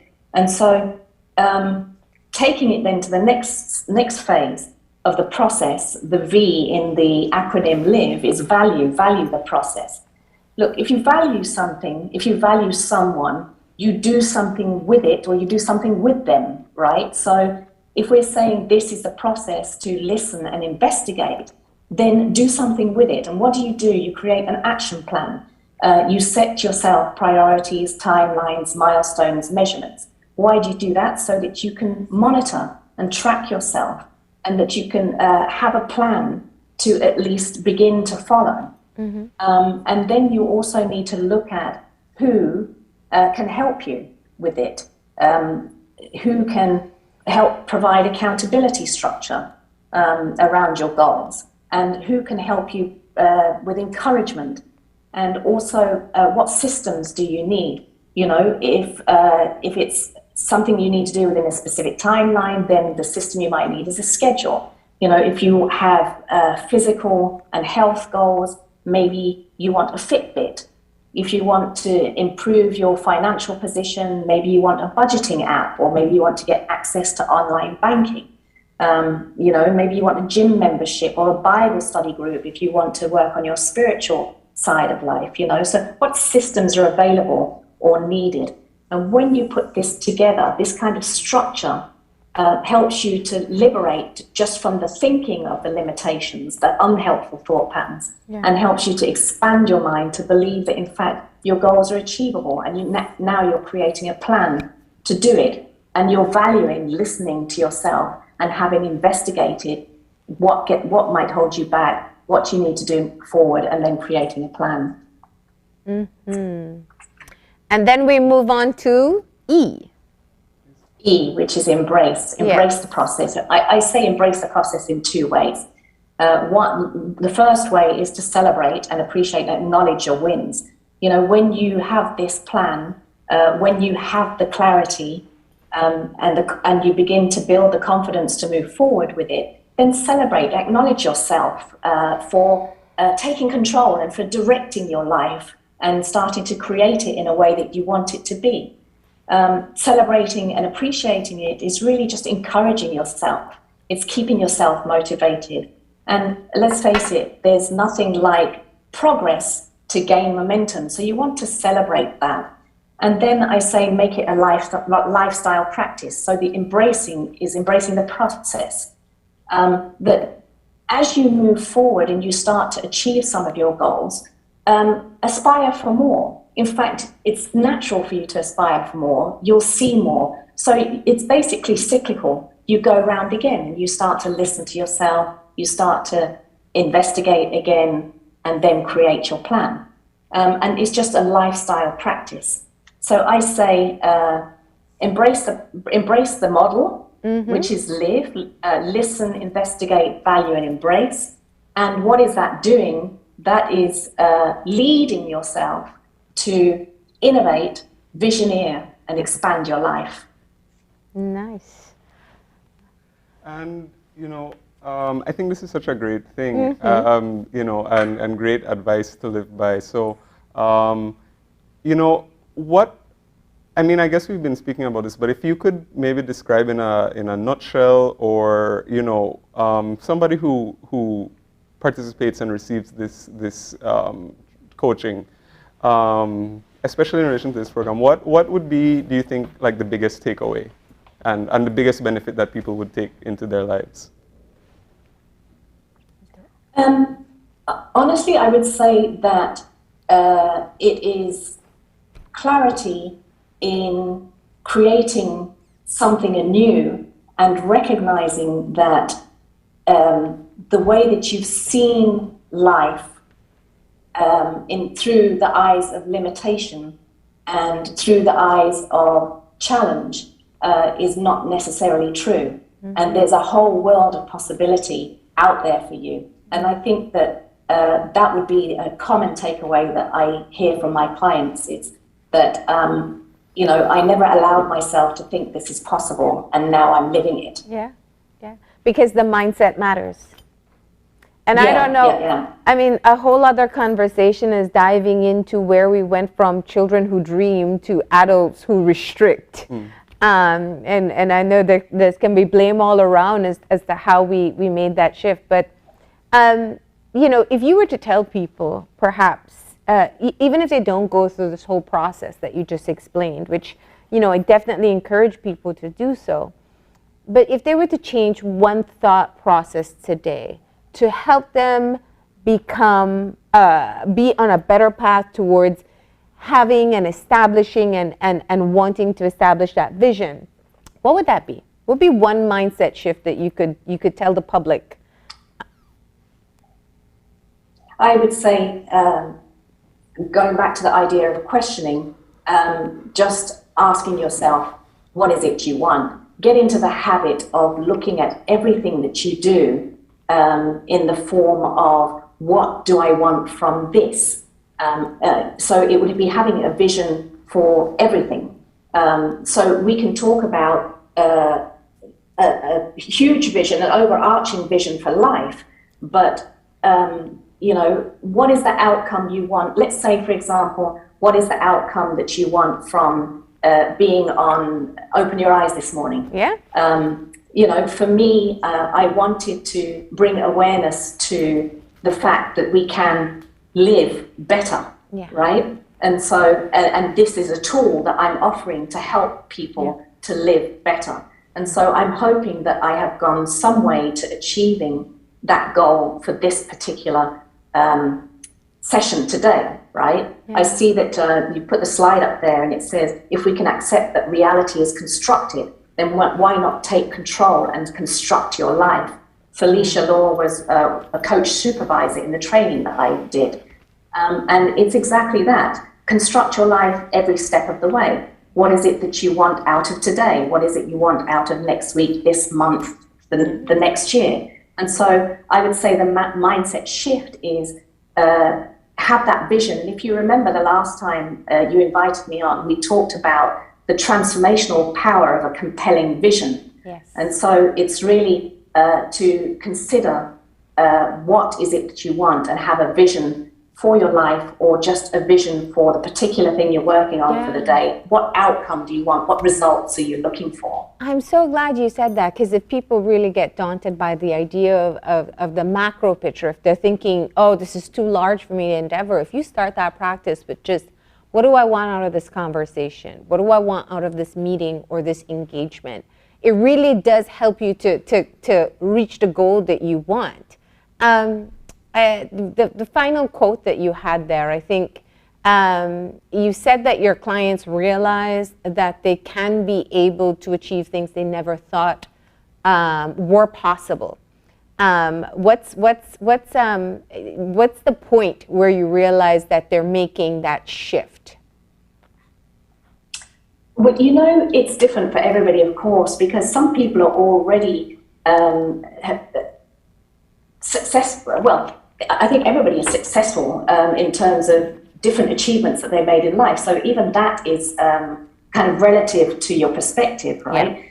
Yeah. But at varying levels of success, people come to the coaching space. Some people are just stuck, not clear on what the next moves are. Mm-hmm. Some people are coming just from a place of frustration. Some people come from, there must be more to life than this, right? And so when it's like that, oftentimes you find ourselves spending a few sessions on just looking at this, then when we say there has to be more to life than this, so that we can move past what it currently is, to start to say, wow, there is possibility in questioning and being willing to look at doing something differently. Yeah. Such a great conversation. Melanie, thank you so much for sharing this with us today. How do people get in touch with you if they want to find out more? Sure. If you don't mind, I'd just like to refer you guys to my Vision Map workbook that I created a couple of months ago. No. This is a book that helps people to create that vision. It can be the macro visions we talked about, or it could be based on a project that you're working on. It could be your life overall. It could be a vision for your business. Mm-hmm. So I created this map to help people walk through that process, and that's available electronically and also in hard copy. And so, there's support there. Even if you don't come into the coaching space, there's support there to do that. And also I'm developing a course to go along with the workbook. And so I'll be announcing that in the next few weeks once that's finished. Oh. So yes, well, we I'm do available hope, I was going to say, I hope you come back and tell us more about the course. Yeah, thanks, I will, yeah. So I'm on the usual social media, at least not TikTok yet, but I'm on Facebook, Coaching with Melanie, Instagram, coaching_with_Melanie. And my number's there, 610-0999. I can be reached by that too. And I have a website, coachingwithmelanie.com. All right. Well, Melanie, thank you so much for helping us out with these tips this morning. I'm very sure some of our viewers who tuned in have walked away with some additional skills to help them get moving in the direction that they want to go. So thank you, and we'll hear from you soon with that course. Thanks so much. Take care. Bye-bye. With that, we're going to go ahead and take a break. Yep, and when we come back, we're going to be getting an update from the Catholic Diocese of Belize. So please stay tuned, and we'll be right back.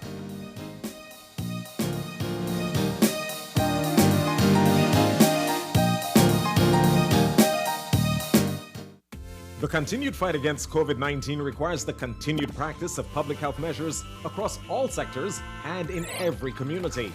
Frequent and proper hand washing, wearing face masks, and physical distancing. Do you know who is not physical distancing?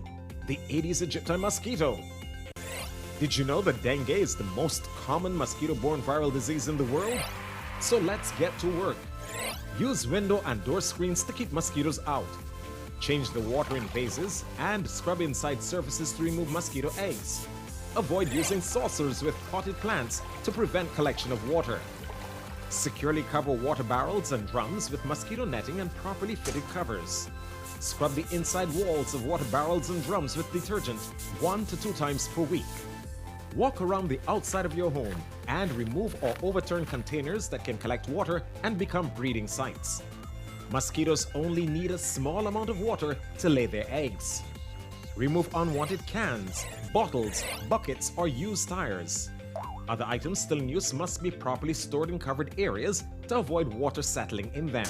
Clean roof gutters and air conditioner trays. Debushing and removing tall grass from around your home or establishment is also key to reducing mosquito populations. Fight the bite and protect yourself and your family too from mosquito-borne diseases.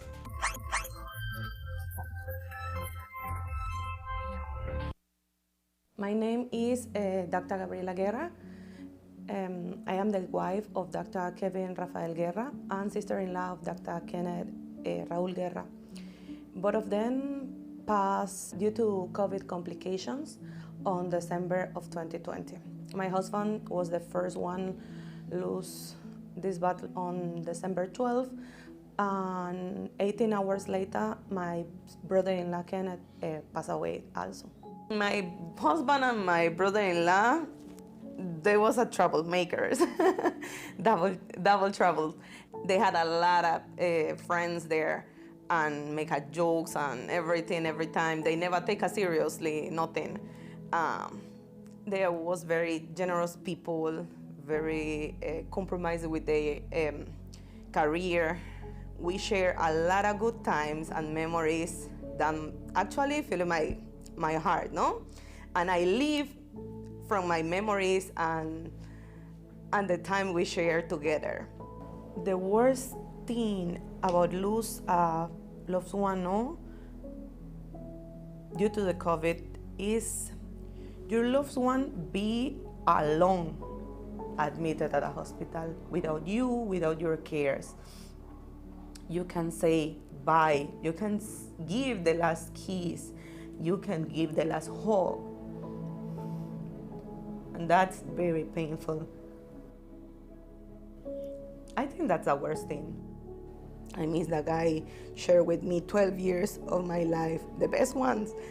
I miss my son's father, the guy who played with my son every time and tried to teach football techniques to my son. For the ones maybe out there say the COVID not real, okay? Or pain. And the pain for everyone who lose a loved one. It's real, okay? The struggle is real. If my husband or my brother-in-law, they maybe at that time could have the opportunity to get the vaccine, they will not have a problem to say, I will get it, okay? I will get my vaccine. So if you have this opportunity, take it. I hope my testimony helped to change something in your mind. I'll probably take the best decision the next time when the doctor asks to you if you want to take your vaccine. If you don't want to do it for yourself, try to do it for your family, okay? To be safe, for your country. Cumpleaños feliz, te deseamos a ti.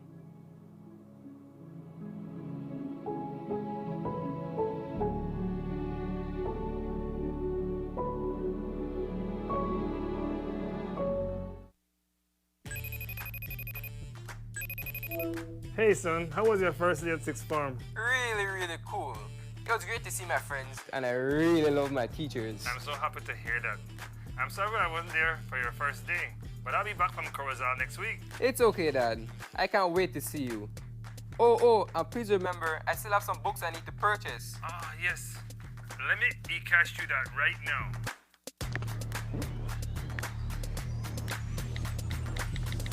Money has been sent. I add a little extra cash just for you. Whoa, Dad.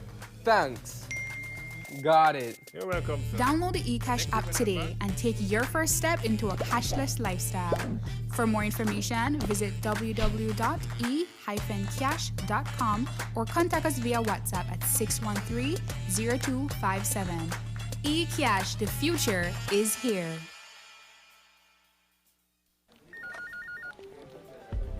As one of the largest cable and internet providers in Belize, CBC strives to provide our customers with the highest standards of quality, value, and service in all aspects of cable TV and internet. Monitoring our systems closely, our technicians combine creative planning and state-of-the-art technology with years of experience and training to develop and provide the most reliable and advanced cable and internet service to exceed your expectations. For CBC and our team of talented engineers, technicians, and customer service representatives, delivering less than the very best is never an option.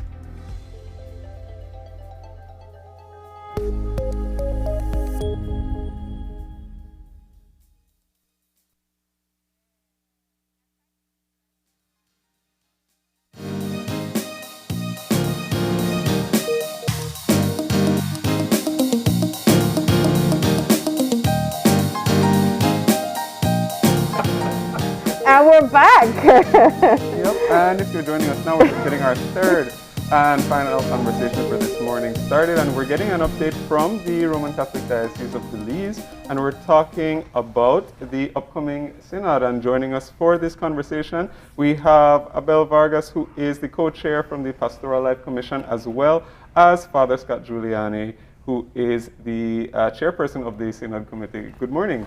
Good morning. Thank you for having us. So thank you so much for coming and joining us. We appreciate your time. And this is, of course, something that a lot of people are looking forward to. Yes. So, yeah, well, let's just jump right into it. So, planning for this year first, how has that been, especially given all that's been going on in the pandemic since, for the past 2 years or so? Well, it has had its challenges, of course, but we're a very prayerful people, and we are guided by God and as our Lord and Savior. And so all many hurdles that we've had, we've been able to overcome. Right now, as you know, the Catholic Church has been very predominant in our society here in Belize. We have been very instrumental in the formation of the mindset and the spirituality of most of our Belizeans. So we have an obligation as the Catholic Church, and we feel that it's our duty to ensure that we are online with the times. And so the synod is very pertinent to keeping us, so to speak, online.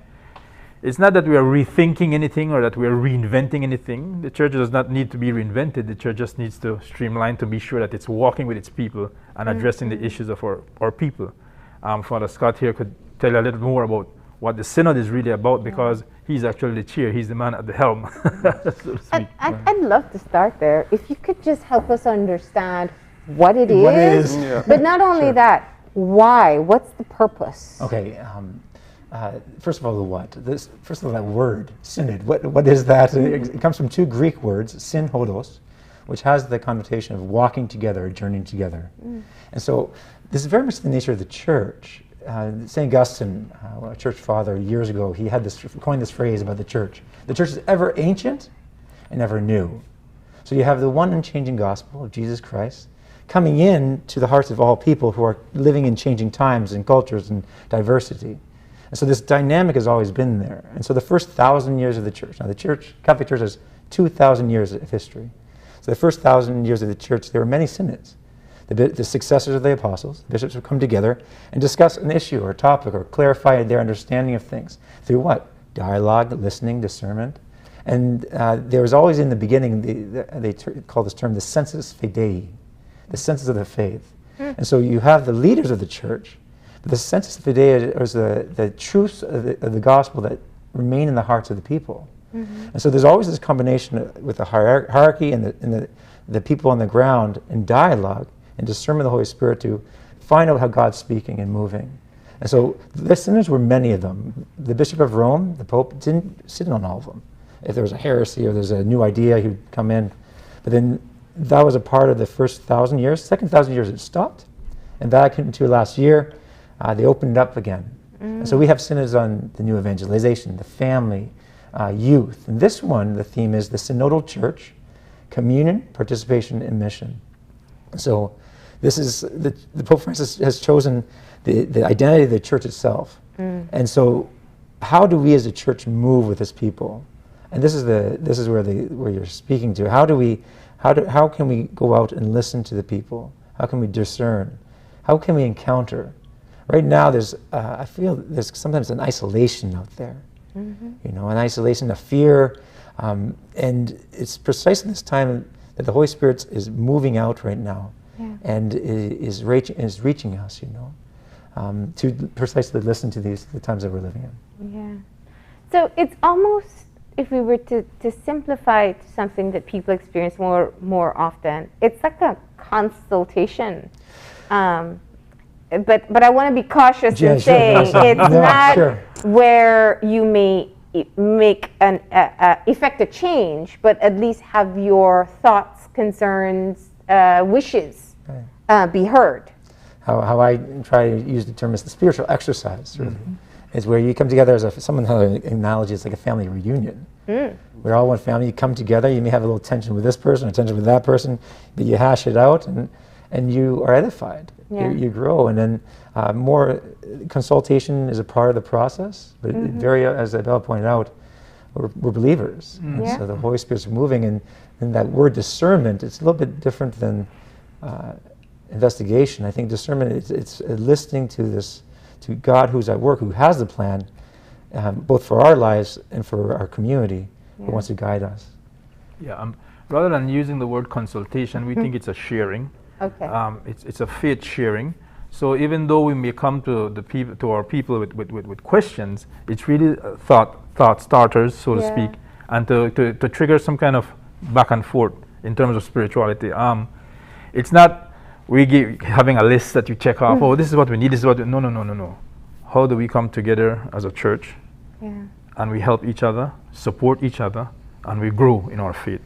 So that's, even though we use the words like synod, we use the word synodal church, sometimes we use different terms, but at the core is that brotherhood, that communion, that coming together, that sharing, that support, all in our spirituality.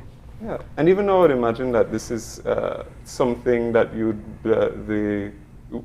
want to be as open-ended, say, as possible, what are some of the objectives or some of the guiding factors that will factor into how the approach?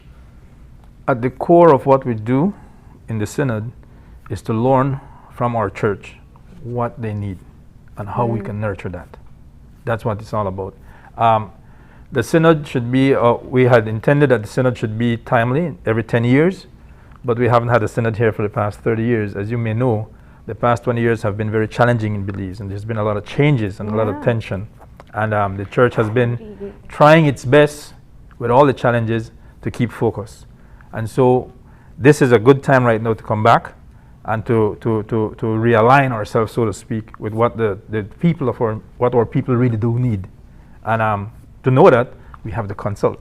We have to come to them. We have to share. The context that you're mentioning is, just Sunday, Pope Francis began this process. I think this is important for the context of this, is that he started this process around the world. So he called a synod in Rome 2023, where all the bishops of the world will come. But he wants the grassroots to contribute. And so it starts this Sunday, officially. Bishop Nicasio will be celebrating a Mass in Holy Redeemer to start on the diocesan level. And that will happen right through the whole Caribbean and all throughout the world. And so we call it the first phase of the synod begins this listening phase. We gather our contributions and creativity. We have music, we have art to kind of be part of it. We have witness testimonies that would be part of it. It's not just questions and answers. This will be gathered up and shared with the Caribbean, the region. And then that will begin the second phase. And then that is later brought to Rome, where they gather in a deeper dialogue for a month in 2023. From that will come very real new movements, new relationships, new ways of bringing this one gospel in the context that we have. The dialogue that's happening within the church is also going to happen without. So we're hoping that, not just hoping, but we'll be reaching out to people and groups of people that we want to walk with, want to be compassionate with. There's October 18th, the day after we open the synod, we have a mass for the healthcare workers, the doctors and nurses, and to be close to them. And, oh my goodness, what they're going through very much. just being so close to the death, being sometimes the emotional difficulties, the stress on the families, everything else that comes into that. We need God. Yeah. We need someone supporting us, and so that's the part of it too.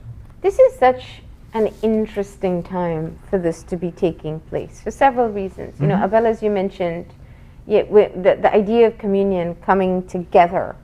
We haven't been able to do that. We haven't been able to do that for a long time. And I think there's a blessing in having access to technology where you can still participate.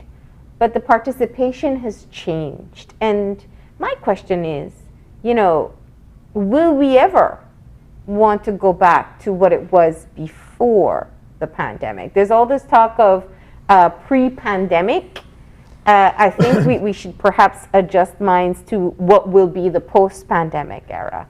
Do you think that this is part of the thinking here in recognizing that the world, and not just the church, but the world has changed due to this experience, and that the Catholic diocese will have to see where you'll have new direction as well? Well, the church has always been in tune with the times. Yeah. I mean, you go way back hundreds of years, all the encyclicals that the Pope, the Vatican has brought out. We've been always with the people. We've always been. Now, the fact that all these distractions and noises have been happening in the recent past that has distracted our people, and all these philosophies that have been scaring our people away, that's where we think that now, because of these things, that it's most present, that you can recognize it, the lay person can recognize it. But the church has always been active. Yeah. The fact that the distractions have had our people a little bit confused, that's another issue. That's a social issue that we could look at. But the church has always been there, has always been active. We have always been communal. Right now, what we want to do is want to really impact the inclusion facet of this. Yeah. And that's why this synod is so good at this time, that it will create that awareness within the church and without the church, because it's not only for Catholics, it's for everyone. It's for everyone. To add on that, I hear that situation. It's very close to people's hearts, and that's precisely why I think this is needed. Especially in the people of faith, we see difficulties and obstacles as new opportunities. What's God doing here? Yeah. You can't have Easter Sunday without Good Friday. So this is at the core of Christianity as we're moving through these different challenges. What I think the opportunity is, because it's so unsettling, people can break away from certain prejudices or ideas, whether they're in the church or they've left the church after a confirmation or something, or they distance themselves because what they think the church is. Very few people have hatred for the church for what it actually is. But many people have hatred for the church where they think she is.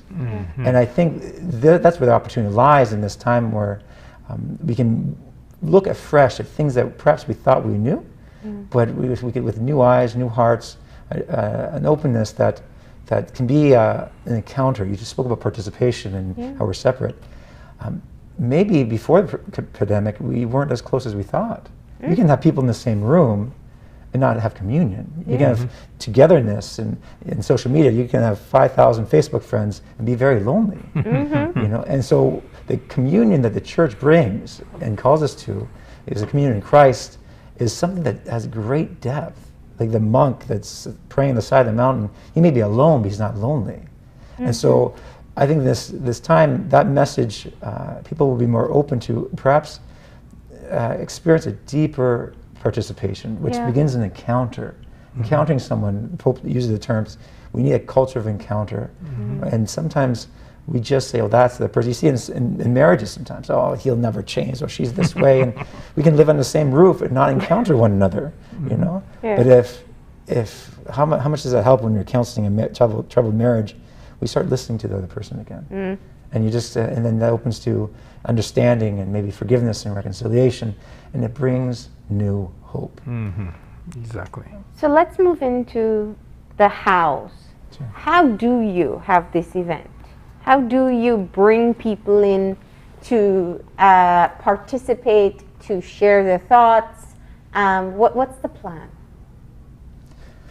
This is especially with, I would add the Catholic Church. How do you do it around the world? Yeah, Right, well, right. I mean, I've already figured out it's piece by piece. So Sure. right now it's Belize, Yeah, sure. but this is a replica of what would be taking place around the world. Sure, exactly. Yeah. And so there's a whole guidance that they have given on the website and working documents, and it's incredibly well organized and creative.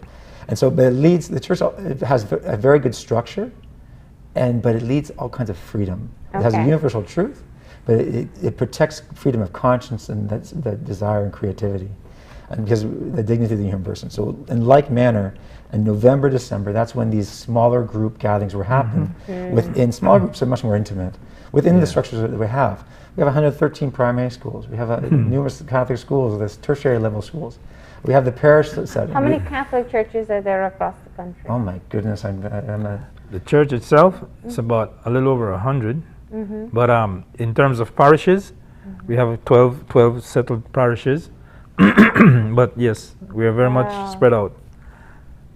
And so what's beautiful about this is the diversity and the reach of the Catholic Church from the grassroots level. I think that's something that's not really known. Like, if there's someone in a distant village, there's a church. It goes back to the great missionaries, some of these Jesuit missionaries going down, Father John McHugh, going down, traveling on horseback or something to some little community, and to share the love of Christ, or some health, some physical, help them with their physical needs, or whatever else needed, the sacraments. These type of What we've done so far, Father Scott here has met with his team. I'm fortunate to be part of that team. And what we will do is that we have already identified several people that are going to be point people that we will use as our mediums to reach out. You may be consulted, because the news media people are another group that we want to consult with. We want to reach out to. So you may be asked by someone who is our lead person, and what they will do is that they will sit with these groups and share and pray, because it's a process. It's not just come and say, what do you think about this? No. We pray a little bit, we contemplate, we discern a bit, then we let the Spirit move us, then we talk. You listen to the Spirit of God in you, in your heart, and then you can share from a spiritual perspective. And so we'll be having these different groups. We have a total of about almost 80 groups right now that we want to reach out to. And these are not only Catholic, it's non-Catholics as well. Yeah. And once we've done that, then that's when we do the information gathering. Hopefully by January, February of next year, we will have done that. And then we start the discernment process within the church itself, leading on to Synod 2023. That's interesting. You say beyond, more than just people who say that they're Catholics. Because we have, I think the 2010 census, it's true. I mean, you go to Catholic schools but I'm remembering in the 2010 census that the majority of our population identify as Catholics. Yeah. We're going to get an updated census next few years and know where we are now. Would you still say that the majority of Belizeans ascribe to a Catholic faith? Oh yeah, for sure. The numbers have lessened a bit, and it has all to do with the way people think of themselves. But yes, we think we have the majority, and this is the reason why we are doing what we're doing right now.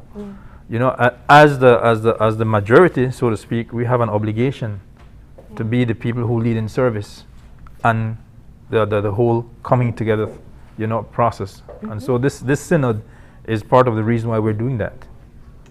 And I would imagine that it's also reaching out in the way that you are. It also I suppose it's a two-way give and take. Definitely. In that you're also going to be able to understand the community at large, from a wider perspective, which I suppose is one of the goals, right? Sure. The church has not only just given, but has also received from all the different cultures and the people, and it's been a beautiful relationship, especially here in Belize. Belize is very unique with the Father of the Nation, Church Price, going to daily communion. The Constitution, when I first read the Belizean Constitution, it's penetrated with Catholic social teaching. It's really brilliant. I don't. It's come after years of learning from human life experiences, and so that walking with, that journeying together, is at the very foundation of it. But now we're living in a very different time. So how do we continue that? And that's going to look very differently, and that's okay. For 2,000 years, the church has done that in many different ways. Yeah. So how do people get involved? They're listening now and saying, I want to be a part of this, or I want to know how this is going to work. Well, from now, all the different parishes, the Catholic parishes already are in tune with synodality and the synod. It's already been out there. Yeah. Even though our mass is coming this weekend that will actually start it off, the awareness has already been there. So what will happen is that now from within our church, the people who are already aware will start being the movers of this whole mission and this whole drive, so to speak. So in the next couple of months, this is when we're going to start reaching out to the wider church and beyond. Okay. There'll be a Facebook and Instagram link as well that people can follow on and reach out to as well. Yeah. No, I've definitely been seeing the logo around as well. Very colorful, very eye-catching. And you notice the logo is inclusive. Yeah. You know, the figures and the logo includes everyone. All right. The opening mass takes place this weekend, streaming online, I guess. Yeah, Guadalupe Media. That's right. Well, thank you so much for coming in and letting us know about this process that is starting. We appreciate it. And of course, we can be updated along the way. For sure. Yeah. Thank you for giving us this opportunity. Thank you. Thank you too. We're going to go ahead and take a break, and we'll be wrapping things up with what's trending with Gavin. So please stay tuned.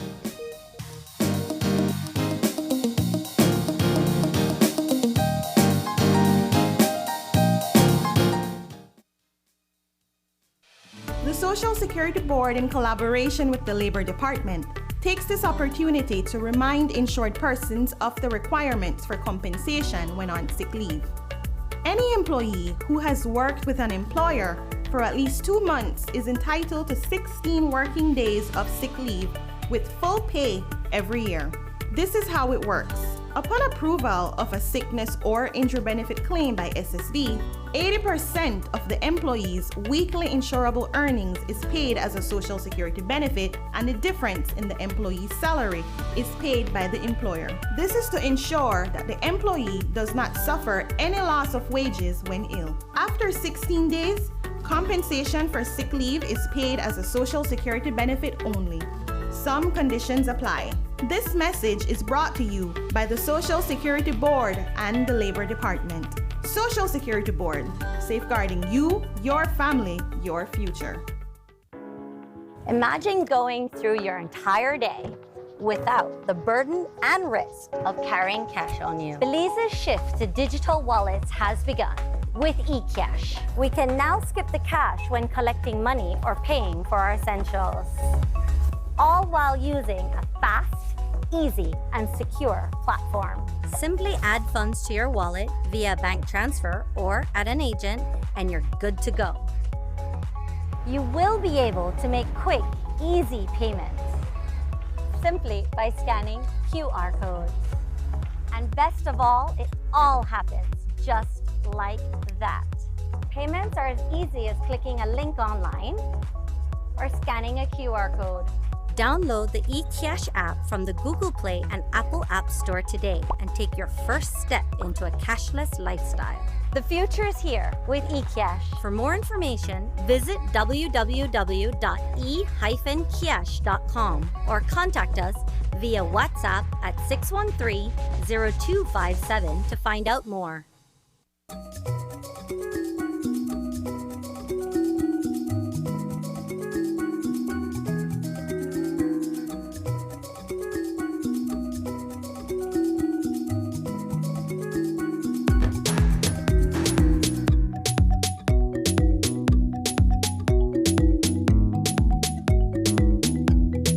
Belize at 40.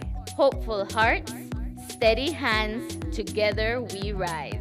The entire SMART family wishes all Belizeans a safe and happy September celebrations. SMART, bringing people together. Whether you're at home, on the road, at work, or at school, if you see news happening or suspect that something might be up, call or text the Channel 5 News Belize tip line at 672-5555. You don't have to give us your name, just give us the tip. That's 672-5555. Call or text us so we can check it out. And we'll be back in a few, so stay tuned. Thanks, Jen. Hey there, we know you have to head out to work shortly, but don't forget that you can stay tuned by watching us on our Facebook live stream. Find us at Open Your Eyes BC, and you can continue watching there. You can also download Facebook Watch on your streaming device, and you can watch at your own convenience. And for all the behind-the-scenes fun, follow us on Instagram at OYE Belize. So, find us and follow us today.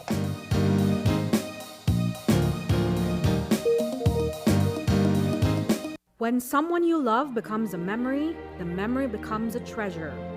Channel 5 introduces the Daily Obituaries. The Daily Obituaries will broadcast all death and funeral announcements and memorials to honor your loved one's life and memories. The Daily Obituaries airs on Channel 5 prior to the evening newscast, with subsequent repeats at 10 p.m. and 12 noon the following day. It will also be placed online on our social media platforms, all for a standard package fee.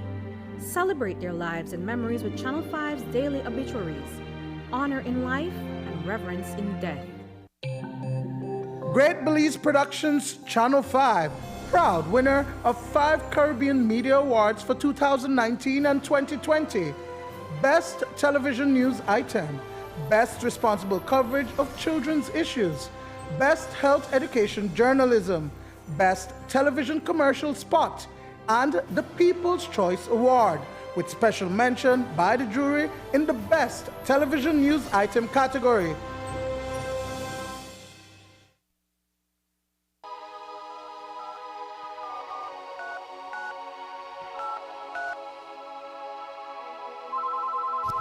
Been drinking all night, feeling so high. Better not drive, won't even try. Been drinking all night, feeling so high. Better not drive, ain't gon' try. Been drinking all night, feeling so high. Better not drive, ain't gon' try. If you're drinking and driving, I'm not going with ya. If you're drinking and driving, I'm not going with ya. People die every day, I'm not going with ya. I'ma find my own way, I'm not going with ya. It's okay, I'll wait. Even good people make mistakes. I don't wanna realize when it's too late. Drinking and driving is never safe. If you're drinking and driving, I'm not going with ya. If you're drinking and driving, I'm not going with ya. Been drinking all night, feeling so high. Better not drive, ain't gon' try. Been drinking all night, feeling so high. Better not drive, ain't gon' try.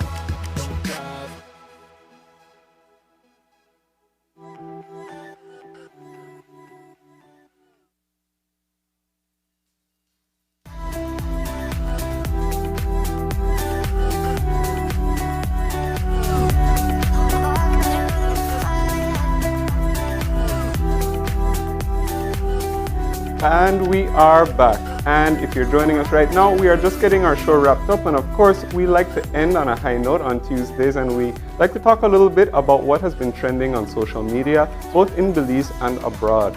Now, this week, we are going to be talking about some big international news in the music world, and we're going to be talking all about Adele. She has, of course, announced that she is going to be releasing a new album pretty soon, 30.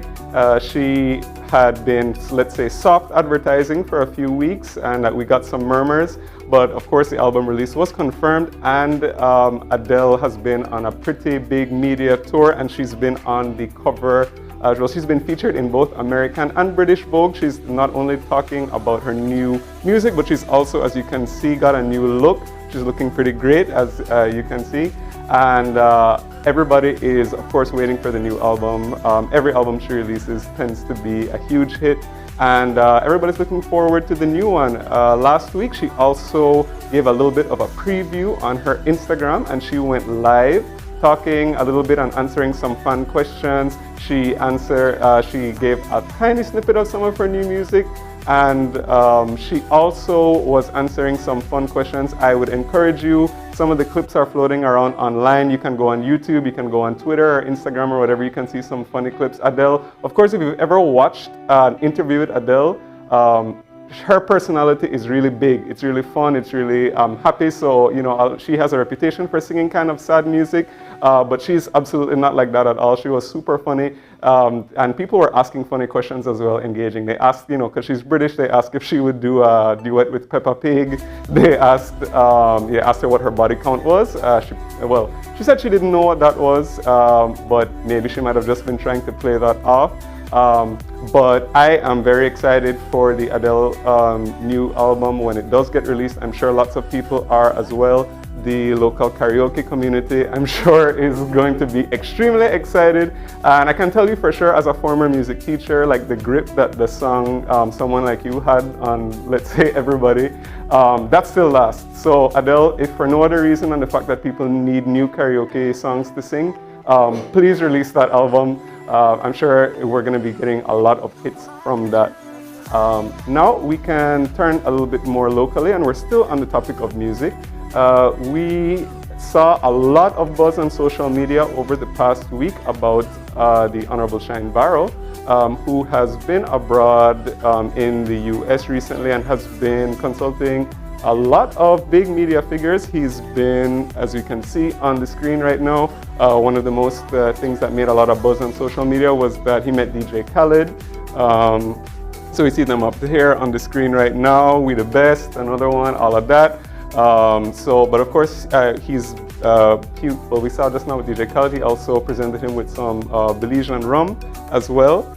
He also appeared on the Tamron Hall show, and Nicki Minaj also gave him a shout out recently, and it was also mentioned on the Wendy Williams show. So Shine has been, of course, making moves abroad, and it's been creating a lot of buzz on social media, both locally and internationally. We see a lot of the US stars have been talking about him, and that also followed from his first trip. So it's been making a lot of buzz, and you know, DJ Khaled has millions of Instagram followers, so that's definitely something that's positive. Belize is getting a little bit of spotlight, and it's been featured a bit in the international conversation. We know that you guys have been talking about it. I have been seeing endless stuff on Instagram and Twitter about Shine and his trip, and also Facebook.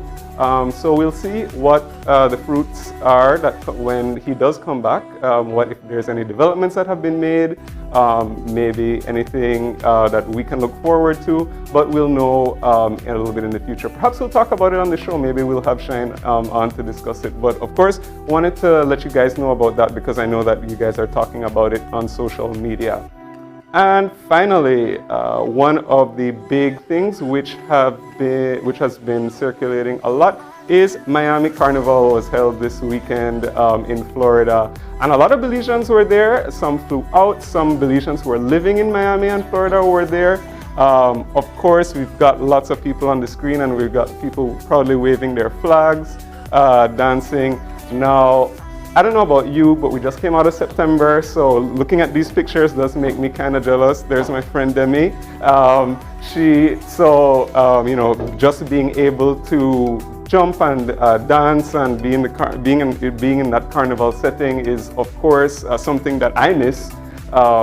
And maybe you do too, but I'm happy for all of those who got to participate in Miami Carnival. Maybe I'll do it one year. I don't know, and then I think I'm gonna put in my plug right now to let's host next year's episode of the show live from Miami Carnival. I think that would be a great idea. Marlene is right over there, so she's already heard the request. So let's hope that can see. But of course, everybody looks great in their costumes, and of course, we love seeing the Belize flag flying high. This is the first big Caribbean carnival since the onset of the pandemic. So of course, lots of people from Belize, Jamaica, Trinidad, St. Lucia, everybody was there. Big Caribbean community in Florida, and the social media pictures keep on coming, and we love to see them. So we hope that everybody had a great time at Carnival, all the Belizeans there. Shout out to some of my friends who were there. And that's just about it for Trending Talks Tuesdays. So we hope you enjoyed that. And I have to say, I'm very surprised that you're not there. Right? I know you don't like missing a good party. Right? I know, absolutely. But like I said, next year. Next year. See, and I was thinking I could escape, I could get away with actually being a part of it there, but now you want to take cameras. Oh, yeah, well, I mean, like, I want to take cameras for one part. Because, and the early morning part. Yeah. That's the part that I'm comfortable with people seeing. It is unreal to see people in carnival costumes. I saw it over the week and I was like, I get a bit of like, we're almost there. Yeah. We're almost through this very tough period. So it is great to see that. And, you know, for those lucky ones who got to go, I'll say it openly, jealous, absolutely jealous. But of course, do enjoy. No, absolutely. All right. Well, that's all the time we have for today. Thank you for letting us know what's trending at this time. Yeah. And we appreciate it. I did see the Adele thing. I thought that was hilarious. My thoughts are, I think she was trying to avoid the body count question by just saying, I don't know what it is. Because who doesn't know that in this day and age? Right, I know. But you know, it was also a funny thing just before we mentioned, I like that, you know, speaking about like what the topic, people were asking her, what's the album going to be about? What's it about? And she very plainly said, my divorce. So you can expect that. So you know that heartbreak generally. So if you're trying to survive a breakup, don't worry. The soundtrack is coming. Well, you know, Adele makes the best breakup music. Yeah. So I think that all of us are quite prepared for that. Mm-hmm. So no matter what, Adele will be great no matter what. Yeah. So I'm looking forward to that. All right. But as we said, though, this is all the time we have for today. If you'd like to contact us, send us an email at oye@channel5belize.com. You can find us on Facebook at Open Your Eyes BZ. And you can also find us on Instagram at oye_belize. And remember to tune in tomorrow morning at 6:30 when you open your eyes. Start your morning right. Until then, keep your eyes, mind, and your heart open. We'll see you soon. Enjoy your day, Belize.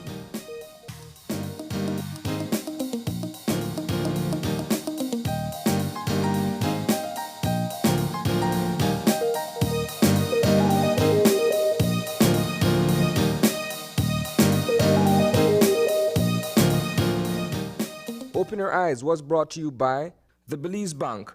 Our country, your bank.